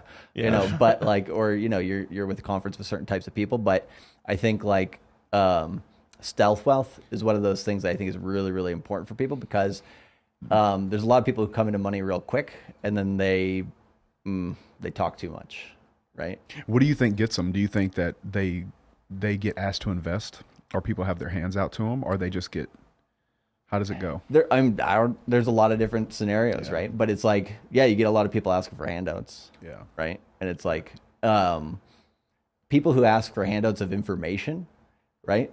That's awesome. Right. But it's when people, when they sniff money, people change. You know what's funny about that is they probably often easily give it away because they don't feel like they truly earned it in the first place. Yeah. Yep. I have no problem telling somebody to kick fucking rocks. I'm not a bank. Yeah. Exactly. You know, I know how hard I work for my money. So if somebody comes to me for a loan and I don't see a return, I'm not doing it. I'll just say, my friend, that sounds like a bad investment for me. Well, I mean, even family, you need to have some level of that, right? Not saying like, obviously, That's a great if somebody, topic too. That's a great, just going into money and family. Like, because if somebody is in need, right, you're going to help them out. But at the same time, you're not going to expect that money back. If you're like putting out loans to friends and family and saying like, hey, pay me back at this time, it's like probably not going to happen. So and it's going to ruin a relationship, you know? Exactly. And I always say the formula for happiness is the gap between expectation and reality. And what I'd advise any person that's going to loan money to their family, like you said, is that is not a loan. Exactly. You are giving them that money. They're not going to pay you back. Correct. If they do, that's great.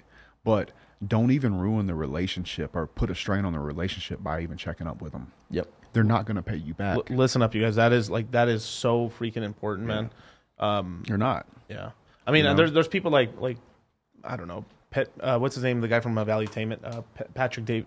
Patrick Bet David. Yeah, he had this one little quip that he said where he said like, if you ask me for money this one time, I'm going to give it to you.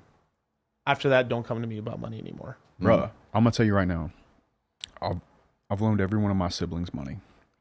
I've not been paid back, but I also have the peace of mind of knowing it was less than $5,000 each. Okay. Right. And that I'm done because they ain't paid me back from last time. So I'm glad that they got me when they got me, because now I feel like if they were to ask me for money, it would be substantially larger. Right. You know what I'm saying? Yeah. And I think that goes across the board for every relationship, you know, and it's unfortunate. Like it's one of those things where before you come upon that situation, it's not something that you necessarily expect from other people. Right. I also would evaluate like whether it's actually going to help them or not. Right. You know what I'm saying? Because just because somebody is in a bad place, let's say somebody needs to go to rehab, and you can clearly see that rehab's not going to help them. Spending $30,000 sending somebody to rehab that's just going to fail, it doesn't make you a hero. It makes you a dumbass that lost $30,000. Yeah. Right. You know what I'm saying? And as badly as that hurts, there are laws in the jungle, bro. And Darwinism is a real thing. So you really have to be able to think for yourself. I think thinking for yourself, truly for yourself and your own thoughts is, and then sticking to those thoughts is one of the most powerful thing any individual can do, because they say it's your gut, but it's really your subconscious picking up all micro expressions, all these different things that you know about said person, and whether you're actually going to be able to help them or not with that money. And I often believe that people that are asking for money in that way, that particular way, if they're not in a position to get that money themselves, the likelihood of them changing or being able to pay you back is absolutely zero. And you're not helping them all. You're really just adding to, what do they call that? Dependent. You're enabling them. Right. And it goes, it's like, and it's, I think the reason why people have a hard time like looking at that in relationships close to them, it's easier to look at it like, that's how homeless people operate. Right. Right. But like, if we look at that, in people that are, closer. Guilt. Yeah. I think the strongest, especially nowadays, the strongest suppressing weapon on a man particularly is guilt. Okay. In every direction. Whether that be from his wife, from his family, from his church, government. Right. It's guilt. A good man would do this. A real man would do this. Which is funny because really the man that wins is the man that puts himself first. Yeah. It's the guy that puts the air mask on first. Yep. That's the guy that actually wins. The guy that thinks he's being selfless most of the time is honestly the fool that ends up angry. Yep. And upset at what was the asshole that put himself first. I'll tell you right now, the world would look at me as an asshole. Oh, he's an asshole. He does this. He puts himself first. But hold on. You need to grow up. When are you going to grow up? Excuse me. What's 200 guys, average of 4 kids? That's 800 people I'm responsible for. Right? Yep. I need to grow up. Come on. Yeah. Well, I think exactly. There's people who don't, because they're not educated financially, I think. Yep. They're not aware of what other people are going through. They think it's easy. Yeah. Right? Also, folklore, right? Yeah. money's bad. People that have money are That too. bad. Yep. Such a lie. Bro. Such a lie. I really hate that whole money's the root of all evil. I just wish that quote didn't fucking exist. What a crock of shit. Here's the thing.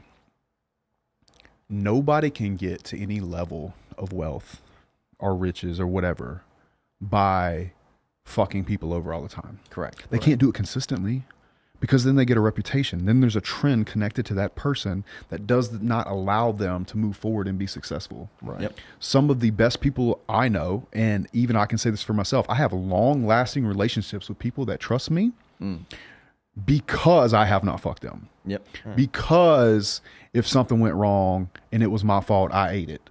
Right. And it's those people that have to work hard and go through struggles and do all these different things. I'm doing a land deal right now with a guy that I used to buy buildings from. He worked at American Buildings Company. I flipped him $1 million on a land deal for 6 months. I'm going to get back 125 grand. Just bam. I have not done shit on this project, but I know he's going to give me my money back. Right. And of course, contractually, I'll take the property over. I'm first lien holder, et cetera, et cetera, et cetera. But I got that deal based off of trust. You see what I'm saying? Like I was able, like this guy, me and this guy have a relationship that's over 10 years. Yeah. That's when you really get, and that again, it goes back to staying like water the same plant. Yep. Because construction and real estate, like that's where my people are. So why would I leave that and go learn crypto when I can just come talk to you fuckers? Yeah. You know what I'm saying? Exactly, right? So, I mean, let's do a little bit of that too, right? Like, I agree with you 100%. It's like, and the same vice versa. It's the same the other way too. Like there's a bunch of stuff, right, that that we don't, and we're like, hey, what's up about that, right? It's great. And exactly. It seems like last year he was going to invest in a deal with me in Pahrump. And I called him and I said, hey, listen, man, I don't think I'm going to do that deal. Yeah. Here's why. And look, it's in an opportunity zone, and they're going to do a lot of cool stuff. I just don't like the deal. Right. And there's no fucking way that I'm going to have him put his money in a deal that I don't like. Yep. And for that reason, keep your money. Let's wait until there's one we're going to get a W on. Yep. And so, and that's another thing too, is I think you can build a lot of trust with an individual the day you pass on a deal. Yeah, that's true. That tells you so much about a man. If you're sitting there willing to give him your money and he comes to you and he says, hey, listen, I'd love to take your money. However, I don't think this is going to be a win. Yep. Yeah. Keep it. Yeah, it's massively important for a relationship. You'll give him 2x next time. Yep. Yeah. And don't you want to be that guy? Yeah. You know what I'm saying? Yeah. The guy that you're like, man, that I trust him. Right. Yeah, because and that's if what you have that, you have speed. Yeah, in every relationship, that's what you want, but especially in business and especially in money. Yep. Right? Because if you can't have that, you can't do business. Or at least if you do business, it's only transactional, and that's everything you need to know about a man can be determined over women and money. I don't want anybody that's not in abundance of both, because I think they'll snake you. Yeah. Like I say, it's not a bad man I'll worry about. It's a desperate man. Yeah. A bad man can want to do bad things, but not even have the integrity or the work ethic to go do them. A desperate man is in a position where he's starving to death.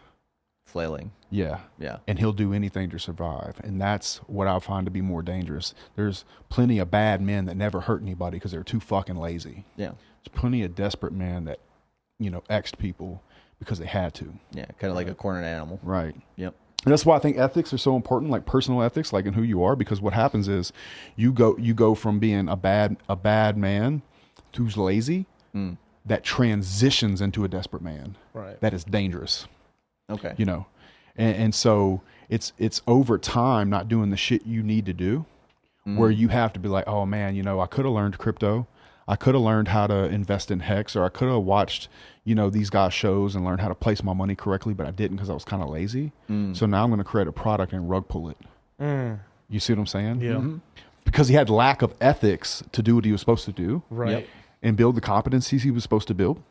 So when he got to the end of that cycle, he realized he was in trouble, and so he had to hurt people instead of just earn it honest. Like we do. I'm not going to go into too many details, but I mean, I've seen those types of characters around crypto, right? And I absolutely believe it. Yeah, they're everywhere. But There's people in certain countries, right, that basically are like, hey, this is my only out. And then there's some people, in certain areas of the world or life situations where they're like, okay, they feel like that with that scarcity is basically what it comes down to, right? I always feel like with money, and I kind of said this yesterday a little bit, but anybody who has that scarcity mindset, in everything, right, tends to steal, right? Absolutely. They tend to take. They're very self-absorbed, Right. that type of thing. But the people who have abundance mindset, who really understand kind of how money flows and everything, once you really understand, where money is in your life and where it fits in the world properly,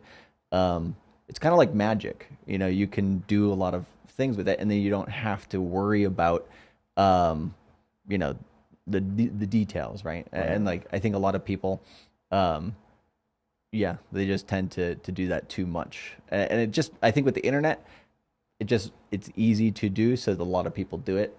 That's it. It comes down to laziness for a lot of those guys. Yeah, absolutely. I completely get that for sure. I'm sure that's rampant, especially in your space when there's so much volatility and there's so much. It's the Wild West. Bro. I mean, there's no rules. We got a lot of these banditos out here. That's for sure. That's funny. But there's something you said to me last time we were here in Vegas that was so fucking powerful, man, that I think about it like every once in a while, man. Like, it is like, the man that you see before you, I built. And I'm not going to say some of the personal stuff you told me about and stuff with family and stuff, but like, you told me, like, I could have ended up like this, and I am this. What you see on camera is something that I built painstakingly. Can you go into that a little bit? Because that was one of the, like, the way you said it to me that one day was like one of the most powerful things I've heard in a long time from somebody. It was just like, the camera sees a Chad, but this Chad, this was not a Chad. This was not a, like, my life could have turned out so much differently if I fell into these other pitfalls and stuff, but I personally chose to go down this rabbit hole. Yeah, man, absolutely. So I always say that there's another version of me that lives in South Louisiana. He drives an old Z71, lives in a double wide trailer. He's 40, 50 pounds overweight. He's wearing a fire retardant suit right now, and he's an Exxon. And he's complaining about not getting a $2 raise. Damn. His old lady is fat and ugly, probably cheating on him. And he's balding. I mean, like, everything. Like, the whole thing. I see these guys all the time in Walmart. These 6'2", blue eyes. He never left town. Yeah, never left. Never looked. And that could have easily been me. Easily been me. And I feel like those guys are in pain. But most importantly, is like, when I look at myself, and, I'm very hard on myself, but I do try to remind myself often that I could have ended up in a much different position. Right. And I did work very, very hard to create the person that I am. And I'm still working very hard to create the man I'm going to become. And for me, there's no dollar amount that any of us are ever going to be happy with. So the way that I do my life, and we talk about this, like, I have that rocking chair test. Yes. The way I make my decisions are actually, I look into the future when I'm 90 years old and I can live life no longer. And all I can do is look back at the 37-year-old version of myself and say, did I make that old man proud? When he is sitting there in the rocking chair and he's looking back at me, will he be proud of the man that I was trying to become and ultimately became? So I keep that relationship with myself. It's actually in my phone. I make videos to update him on how I'm doing and I make decisions based off of whether he would smile and be proud of me. Would he think I was being a little bitch because I was scared and I didn't buy that mobile home park? Right. Or would he be proud of me for figuring out how to get the guy to take interest only and drive the rents up and do what I needed to do? Right. And so I live my life in constant judgment from the older version of me looking back, because I want nothing more than to make that man proud of me. And ultimately in your life, when you're really, really thinking about, when you're really alone in your thoughts, the only person, and I don't think this is new information, the only person that you really should give a fuck about being proud of you is you. And so for me, keeping that very structured relationship with that version of me is important. And I want him to be proud of how I was building myself, because I know that if he looks back at me and says, son, you did a really good, I'm super. And I look back at the 27-year-old version of me, and I'm fucking proud of that kid. Because that kid came from nothing, bro. You know what I'm saying? He overcame a lot of things, you know, even to this day now, just use fitness alone. I'm about to have my 6th surgery on this shoulder. Yeah. I've had it replaced, and I'm fucking like one arm push-ups, or putting a strap across my chest so I can squat, whatever. I want to be fucking proud of that man. And I think that if you can create that kind of that relationship with yourself, right, where you're answering to you and you look up to him, you can almost become your own father in a lot of ways. And I think a day that a man really becomes a man is when he does not need anybody but himself as a moral compass. Because I think even now, like, looking to your father for that ultimate guiding principle, you've not become your own man yet. Yeah, you need to basically think for yourself, like you said before. Absolutely. Yeah, exactly. And if you really want to make him proud of you, you will be that kind of man, because everybody can respect as a man that follows his own heart. Yep. Right. And that's really what you want to be, is a man that follows your own heart, regardless of what anybody else thinks, and the own conviction that you trust your own decisions because you're thinking for yourself and you trust yourself. Yeah. And a lot of young men don't trust themselves right now, and they're looking for guidance and they're looking for all these things because dad wasn't around, so they don't have a blueprint. But ultimately, those answers are in their own heart. It's just whether they're going to take action and make the older version of themselves proud. Yeah. Yeah. I like that take. It's a good, because it's all about perspective, right? Like, as long as you are, and this is why I think traveling is so important for people. Right? Absolutely. Because it just changes your perspective, right? And so if you can kind of go like what's 180 from, and this is why I kind of hate the media in America right now. It's just, they don't take the other perspective ever into account anymore. And that's what we were taught, right, when we were growing up. Hey, if you want to, talk to people, debate them about whatever, you don't have to agree on everything. You don't have to be friends about everything, but at least do that. And there's not enough people, I think, in America specifically, probably mostly America, but a lot of places in the world is true, but mostly America. I mean, it's at a different degree for people in different countries, right? But because they've never shaken up the snow globe per se, right? They end up becoming that alter ego, the unfortunate version, living of in that separate themselves, universe. bro. Yeah, Absolutely. You know what traveling did for me? 2 major things is it allows you to get outside of. I believe in atmospheres in a major way. Like, I think that if you want to make a major change in your life, changing your atmosphere is a really good idea. Yeah. You know what I'm saying? Like, because just the patterns of seeing the same place every day, smelling the same smells, like, changing atmosphere can snap you out of that in a lot of ways. Yeah. And then you start to interact with new people that have new perspectives and show you new opportunities. Whereas if you'd have stayed in your hometown, you might have thought you could only work in that coal mine or in my case, the plants, right? Big mistake that happened with me for a while. Right. It can happen. Oh, dude, it was construction for me. Yep. The only way we knew how to make doctor money was in cowboy boots. You know what I'm saying? That was it. And you were locked in that space wherever you I was very much locked in that space psychologically, like mental constructs of being in the deep South, like in the Bible Belt, like around everything from business to marriage to Jesus to heaven and hell, like what money meant, what it was, like all these different things, right? So there's that can snap you out of, but also one thing that I think was very helpful for me is seeing that, because as an American, you hear about all these places being better and great and all this other stuff, but what you actually get to see when you go to all these other places is that there's 1% in all these other countries too. There's losers in Odessa, Ukraine. Oh yeah. There's losers in Mexico City. There's losers in Medellin, Dubai, all over the place. Like, the winners win in all conditions, and the 1% is in all places. So if you can get to that place and then you can really educate yourself and go see places, I think you start to exponentially get advantages. Yeah. That and it's just consciousness. All it is more consciousness and understanding of what's out there. I'll never forget. Me and Tristan Tate. Expanding consciousness. Exactly. Yeah. So you're looking for more consciousness. Right. Me and Tristan Tate are walking through Odessa. And we're walking behind these two girls, and they're clearly speaking Russian. And outside the fact they were speaking Russian, I could tell they were gossiping just by their body language. And one of their shirts said "Live, Laugh, Love" on it. And I'm like, look at this fucking Karen. Like, I can guarantee you that if I spoke Russian, this girl is no different from a girl back home. Yep. Nope. 110%. You know what I'm saying? Yep. She, especially now, she watches Netflix. She has a Tinder account, an Instagram with 3,000 followers, and a very basic life. And she's looking for a way to pay her bills. Right. Like, very normal. Yep. And I think seeing that is very empowering because it gives you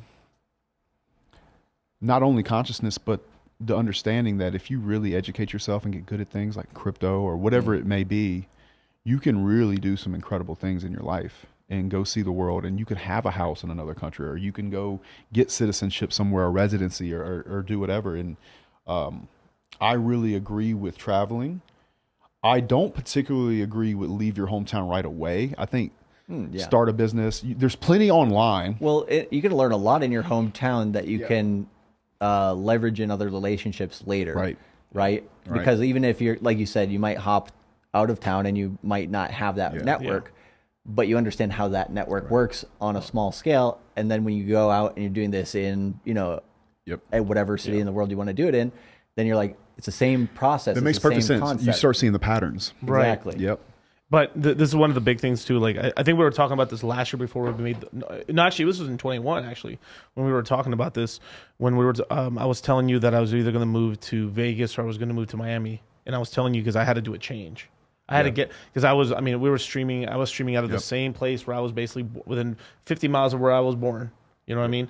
And I pretty much have tapped out most of those resources already, and I wasn't growing anymore.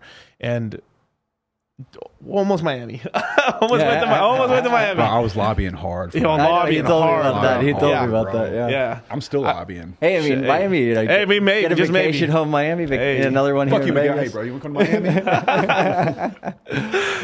Miami? But the amount of opportunities I've gotten just from moving here to Vegas is insane. Like, I'm friends with UFC fighters now. Yeah, that's badass, bro. It's crazy, dude. It's like there's a lot of opportunity in both cities. The one stat that I saw, basically, when I came back to America, I just came back last November, was that after the pandemic, the two best economies in terms of cities, large cities in America, are Miami and Vegas. I believe it. I also think they're two of the best podcast cities. Okay, interesting. Yeah. First of all, I think Miami's probably the mecca right now for podcasts. But Miami, Vegas, LA, pretty strong. Especially for big ones. Yeah. Right. Like, I mean, when you're in Miami, you could do 3 or 4 shows with a channel that has over 1 million subs. Yeah. Easy. I mean, Fresh and Fit's got 1.5. They'll have 2 not long. Yeah. That David and all those guys, all the valuetainment is there. Yep. Yeah. There's multiple other ones I'm forgetting just right off the top of my head. But dude, like, they're there. And Vegas has got some big ones as well. We're starting to get podcasts moving from LA over here to Vegas. I mean, tax reasons and stuff. Everything like from California is coming to Vegas to some extent. Not everything, but like a lot of it. Actually, a lot of the Dallas and Austin as well. There's a lot of tech. There's kind of like this Vegas, Texas, Florida sort of movement that's going on right now. Yeah. Imagine that.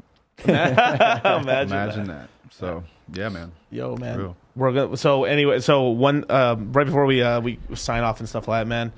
Damn, son, you're doing pretty good on crypto, man. Let me tell you that much. Yeah, you're doing pretty good on crypto. When he told me the numbers, I was like, "Fuck." See, this is the one thing I wanted to talk to him about, and I don't know how much more time we have. We still have time. We still have okay. The one thing I wanted to ask was goals with crypto, because talking about a lot of things is important, but the future, where we're going, right, is always the most important. So for yourself, when you're in crypto, what's the ultimate goal? I'll tell you my ultimate goal. I'm never going to be a dollar figure person. Okay. I'm always going to be, my goal is going to be to create a return on investment of time. And since I'm not as competent as you guys on the subject, my main goal is to create strong, trusting relationships with people that I know that are going to be close to me enough that I'm not that guy that says if I would have bought Apple stock in 1970 or whatever, Yeah. I'd be worth this much money. Yep. So my goal is to systematically create relationships with you, Miguel. You know, obviously I'm really close, you know, like Luke knows a lot about this. So I have a couple people I know that help me stay to date. That way, when the time comes, I can deploy capital that I've earned the hard way somewhere else. Yep. And create a future where I'm not looking back and being regretful about not paying attention. Perfect. And that's it. You know, Yeah. I'll never understand it the way you do. Well, and I'm okay with that. Yeah, exactly. Yeah. And same with real estate on my Right. side, right? It's like, you know, it's just not my interest. It's not your thing. Yeah. I'm going to have real estate. I'm going to buy a bunch of it. You know, like, Dude, my point to that is like, if you came into capital that you wanted to deploy into real estate, then you could just call me and I could place it. Exactly. You know what I'm saying? Yeah. And that's why I don't ever believe in being a lone wolf. Yeah. I've never believed in brotherhood and trust and like not snaking anybody more than I do now. You know, and I've never snaked anybody. Yeah. But I've never believed in like the importance of like you must have a group, a very small, tight knit group of people that you can trust. Dude, I would send Miguel $1 million right now if I needed to. Yeah, me too, man. You know what I'm saying? And like, it's one of these things where once Someone said something about $1 million. Fuck you, Miguel. Miguel comes in, he's like, okay, give me the check now. You son of a I heard bitch. about the memes. But no, it's one of these things where it's like we've built a business and a lot of the stuff that we're doing. I just met Miguel in November for the first time in my life, and I mean, I'm not going to go into details, but we've done pretty well. You know, we've built a solid value, add to the crypto space that a lot of everybody watching, you know, has gained from, right? Right. And so it's one of these things where it's like we kind of gave ourselves a little bit of a challenge on that, which is, you know, can we do this remotely first? You know, and that was for a bunch of different reasons, but then it makes it, once you get into person, it makes it that much easier too. So I was kind of like a little bit of I don't know if that's a hack or anything, but it's just something that I did not expect, right? Yeah. But yeah, going back to kind of like the future crypto stuff. So like you're basically kind of setting up a network where you basically keep getting money flowing, which is great. And I mean, that's what we're all doing, right? I'm pushing the decision making to where their information is. Correct. You know? Yeah, it's a human database. Yeah. Yeah, I get you. Built with strong, trusting relationships. Yep. You know what I'm saying? Which are super scarce in this world. Right. You know, and that's what leadership is. That's what camaraderie is. That's what community is. Yeah. That's the same reason that you guys have been able to do so well online is because you've built this on a macro scale with people that know, like, and trust you, obviously. Right. And they genuinely trust you. Correct. And so, and same with what you're talking about with Louisiana business, right? Just you do that back as well. Right. Like exactly. Yeah. The only thing that's changing is the vehicle. Right. You know? Yeah. So, And so that's why, you know, like we have a bunch of different community and everything like that. But, you know, the ultimate goal is just for everybody to seek freedom. Right. Right. And I think that's ultimately, you know, what all this is about, you know, is, you know, like you said, with the, you know, help yourself first. And then, you know, once you got that figured out, go and help others. And so, you know, we're all helping others now, which is great. Right. And if people take advantage of this, some of this information, just tidbits of what we talked about today, yesterday, future streams, whatever, you know, I think, you know, a lot of people are going to do well, but I think there's a lot of people, again, like you said before, they don't take the time, right, to understand that. So, right. Well, they, you know, and they don't pick a thing and they go into it all the way. And I think what you said about just now about hope yourself first, which was requoting me. Once you do that and you're in a place of abundance, then giving is the most fulfilling thing that you could possibly do in the world. Correct. My money is mostly made in construction and real estate. There is nothing more fulfilling than doing an AMA and talking to an 18-year-old through a problem. Nobody thanks me for giving them a place to live. Nobody thanks me for finishing the building on time. They don't. Yep. It's a thankless job.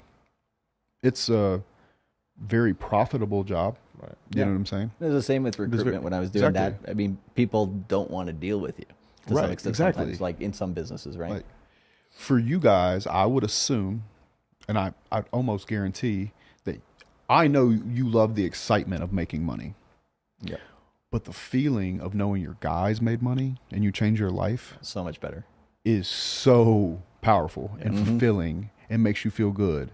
Case in point, the old man in the rocking chair would be very, very happy Right. with that.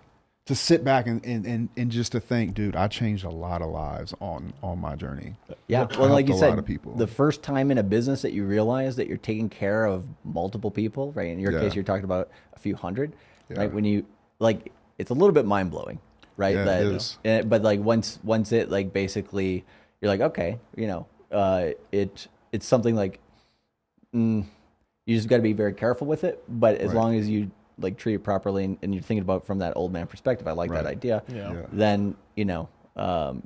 You'll generally do things the right way, I think. Mm-hmm. I think it's a lot of the young, confused guys on the internet that basically end up doing, you know, those, you know, short-term scams and stuff like Yeah. that. Yeah, I mean, no doubt. I mean, there's a father in the chat right now. He's like, my son is in your moon gang in the Citadel.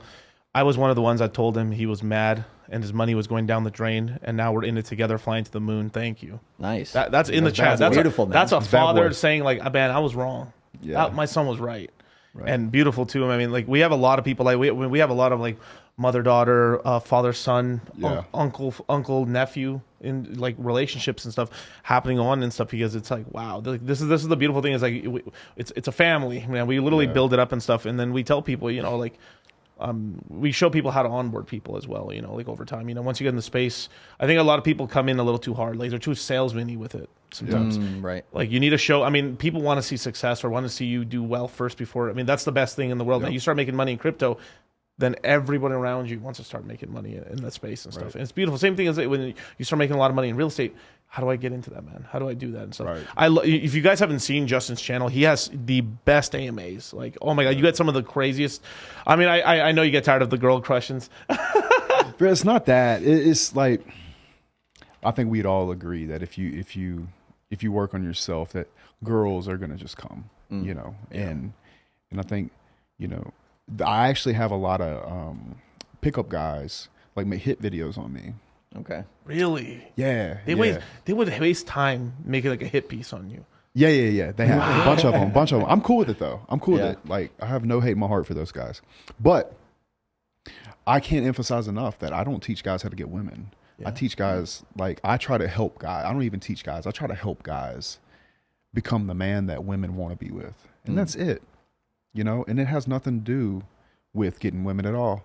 Right. It has everything to do is developing them as a man. I push them into the war room and develop them on the AMAs. Yep. And I take messages from them individually once they're in the war room, or I pick up the phone and call them and help them through their business or do whatever, man. And, you know, it makes content, but that content doesn't make any fucking money, not the kind of money I'm trying to make. Right. You know what I'm saying? So, what I think will happen because of my brand is actually I will make more money in the real world because of what I do online. Like people invest in my deals or starting businesses with guys, and a young CEO comes to me and says, hey, I'll split the business with you if you'll guide me, teach me how to scale it, how to drive the plane. You know, that's the kind of shit that I think is actually going to be my payoff in the end. It's not fucking AdSense and it's not super chats. Right. Yeah. No, Because no, if that, it's not. because if that were the game, then I'm in the wrong game because it's nowhere near the money that's going to support no, the life, that's like- the vision I have, right? It's like pizza and beer money. Like, I mean, Yeah, like, it's you know, like, like, get the fuck out of here. If that. if that, Yeah. bro. I mean, my room at the Venetian, it's like $2,000 a night or Yep, some yep. crazy shit. So Yeah. it's like, you know, flying over here first class. I mean, whatever the fuck that cost me. Like, I'll be 15 G's out the door by the time I leave here. Yeah. I'm not making that, you know, on YouTube. Right. But what I'm gonna do is I'm gonna hopefully put a lot of good into the world, and then somebody's gonna call me and be like, hey, bro, I've got this business I want to partner with, or I want to invest in one of your deals, and I'm going to make that guy a bunch of money. So I'll have double the fulfillment from it. I'm not keeping score there. Yeah, if you told me something important was going on in Miami, I literally would fly there today. Yeah. Today. Well, I think- I mean, just think about all the, like last time you were here, right? Just you flew you flew first class over here. You stayed at the Venetian, literally you did. And then how much did that meeting make you? I mean, It's a 7-figure number. yeah. You know, Yep. it's a 7-figure number, bro. Yeah. So, and you know what? It's awesome and it's exciting, and we're gonna, you know, obviously when the camera cuts off, we're gonna get some more, right? Yeah. But hearing about or helping somebody change their life, you know what I'm saying? It's just a different feeling, really. Right. Like, trust me, business is my number. Like, it excites me like Christmas morning. Like, if the camera wasn't rolling right now, I'd be like, let's get to a whiteboard. I want to like map this shit out. map this out. Yep. You know, and I've done that on crypto before, where I'd like did these big mind maps and, you know, talked about like how people like come and they like trade coins out and there's like these swap and like all this stuff. I love that type of stuff. I'd stay up to 12 o'clock, 2 in the morning. Oh, that's our bread and butter, bro. Doing that shit with you and like picking your brain about that. We might end up doing it. But yeah, I'm not, we'll mention too once we're off the stream. There's a couple of things we got going that, you know, But that shit, like it lights me up inside. Yeah, it really does. It's like the interest, like, because it's a game. You know? Right. And that's one feeling, and it's an incredible feeling. It makes me feel alive.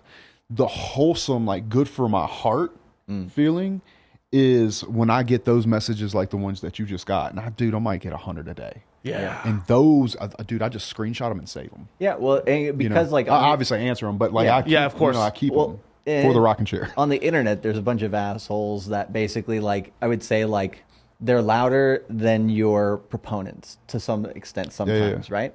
And it's one of these things where it's like, you really have to, you know, just remember the positive effect that you are having, because there's going to be a lot of naysayers. There's going to be a lot of crabs in the bucket, you know, essentially, you know, wishing, you know, they had done something, right? But they didn't. Absolutely. And so it's one of these things where it's like, a lot of people, I think they don't understand, like, saying those things and being like, hey, sharing success is massively important.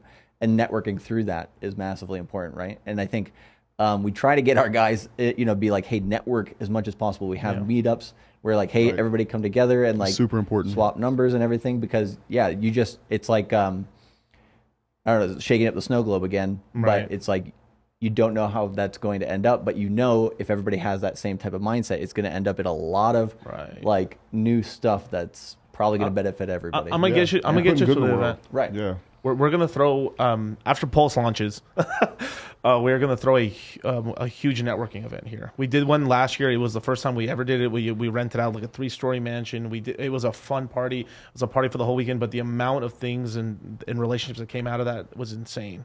I mean, the community got closer and stuff. This time we're doing it 3 or 4 times larger than that. Love that, man. We're gonna do a lot. We're gonna have like 400 or 500 Hexicans and, you know, Moongangers and Citadel guys flying into Vegas just for this event, and we're gonna cut a rug. We're gonna tear Vegas a new asshole. I love it, man. That sounds great. Hey, man, I'm gonna have you there. Come through, bro. Yeah, you definitely should come through, man. Yeah. Definitely, man. Yeah. But hey, man. So actually, one thing before we leave. What do you got coming up? Because I know your AMAs are incredible on your channel and stuff. I mean, when's the next one? When are you doing the next one of those? I'm not sure when I'm doing the next AMA. I'll probably do when I'm going to get back to Miami. Okay. So from here, I got to fly to New Orleans, and then I have a really busy April.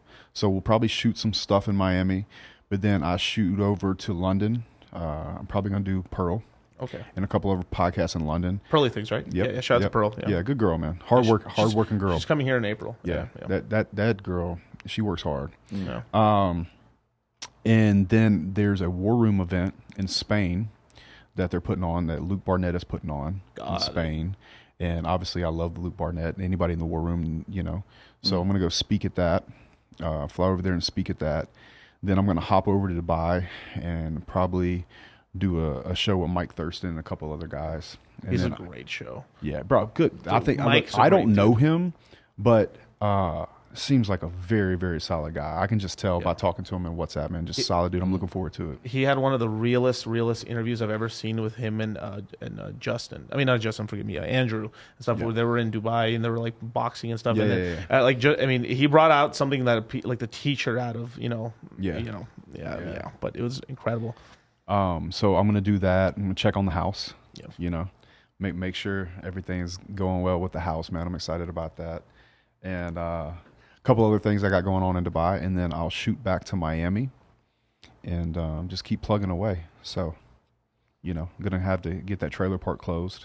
Gotcha. So expand it out too and stuff. Yeah. That's really good. I want to talk to you a little bit about that too, because like I've thought about trailer parks and stuff like that. Yeah, we should definitely talk about it. There's actually some really good opportunities that we might be looking to do soon, like developing trailer parks next to some industrial facilities that are short housing. There you go. Yeah. So I'm excited about it. That's great. Yeah. Yeah. So we'll see. Your network is your net worth, man. That's it, man. That's it, 100%. So Charlie, man, when's your next show, man? What's going on? Where's your camera? Here? There we go. Yeah. So the next show is Tuesday at 5 p.m. Eastern Standard Time on Cultivate Crypto, and then we might have this thing called the Crypto Mindset course What is coming that? out on April 21st, Friday. Probably, maybe. I don't know if you want to talk about that. Yeah, definitely, man. So yeah, we're launching the Crypto Mindset course April 21st. That's a Friday, and it closes out Tuesday at midnight Pacific Standard Time. And it's the first time in 6 months we've done it. Usually we've done the courses every quarter and stuff, but we made sure we wanted to really concentrate down and really teach up this next breed right here, and we managed to help everyone buy the lows in the crypto space. We were being told like everyone damn near everyone in the crypto space abandoned everyone, but we didn't. We stayed around, we stuck around, we helped our students out, and we helped a lot of guys from the red pill space, a lot of guys from Fresh and Fit make a lot of money and stuff like that. I'm really proud of that. I'm really proud of the work I did there and Charlie did, and we're going to continue that on, and we're buying into brand new projects, as well as like there's opportunities that we're looking into right now that people aren't, it doesn't look like an opportunity, but by the time it looks like an opportunity, you're not buying the best time to buy anymore. You've left a lot of money on the table and stuff. So definitely, man, sign up, leave your email right here at cultivatecrypto.course.access. It's in the chat right here. And yeah, man, I'll catch you guys soon. I'll see you guys on MOONGANG this Sunday at 7 p.m. Pacific Standard Time. So with that, later.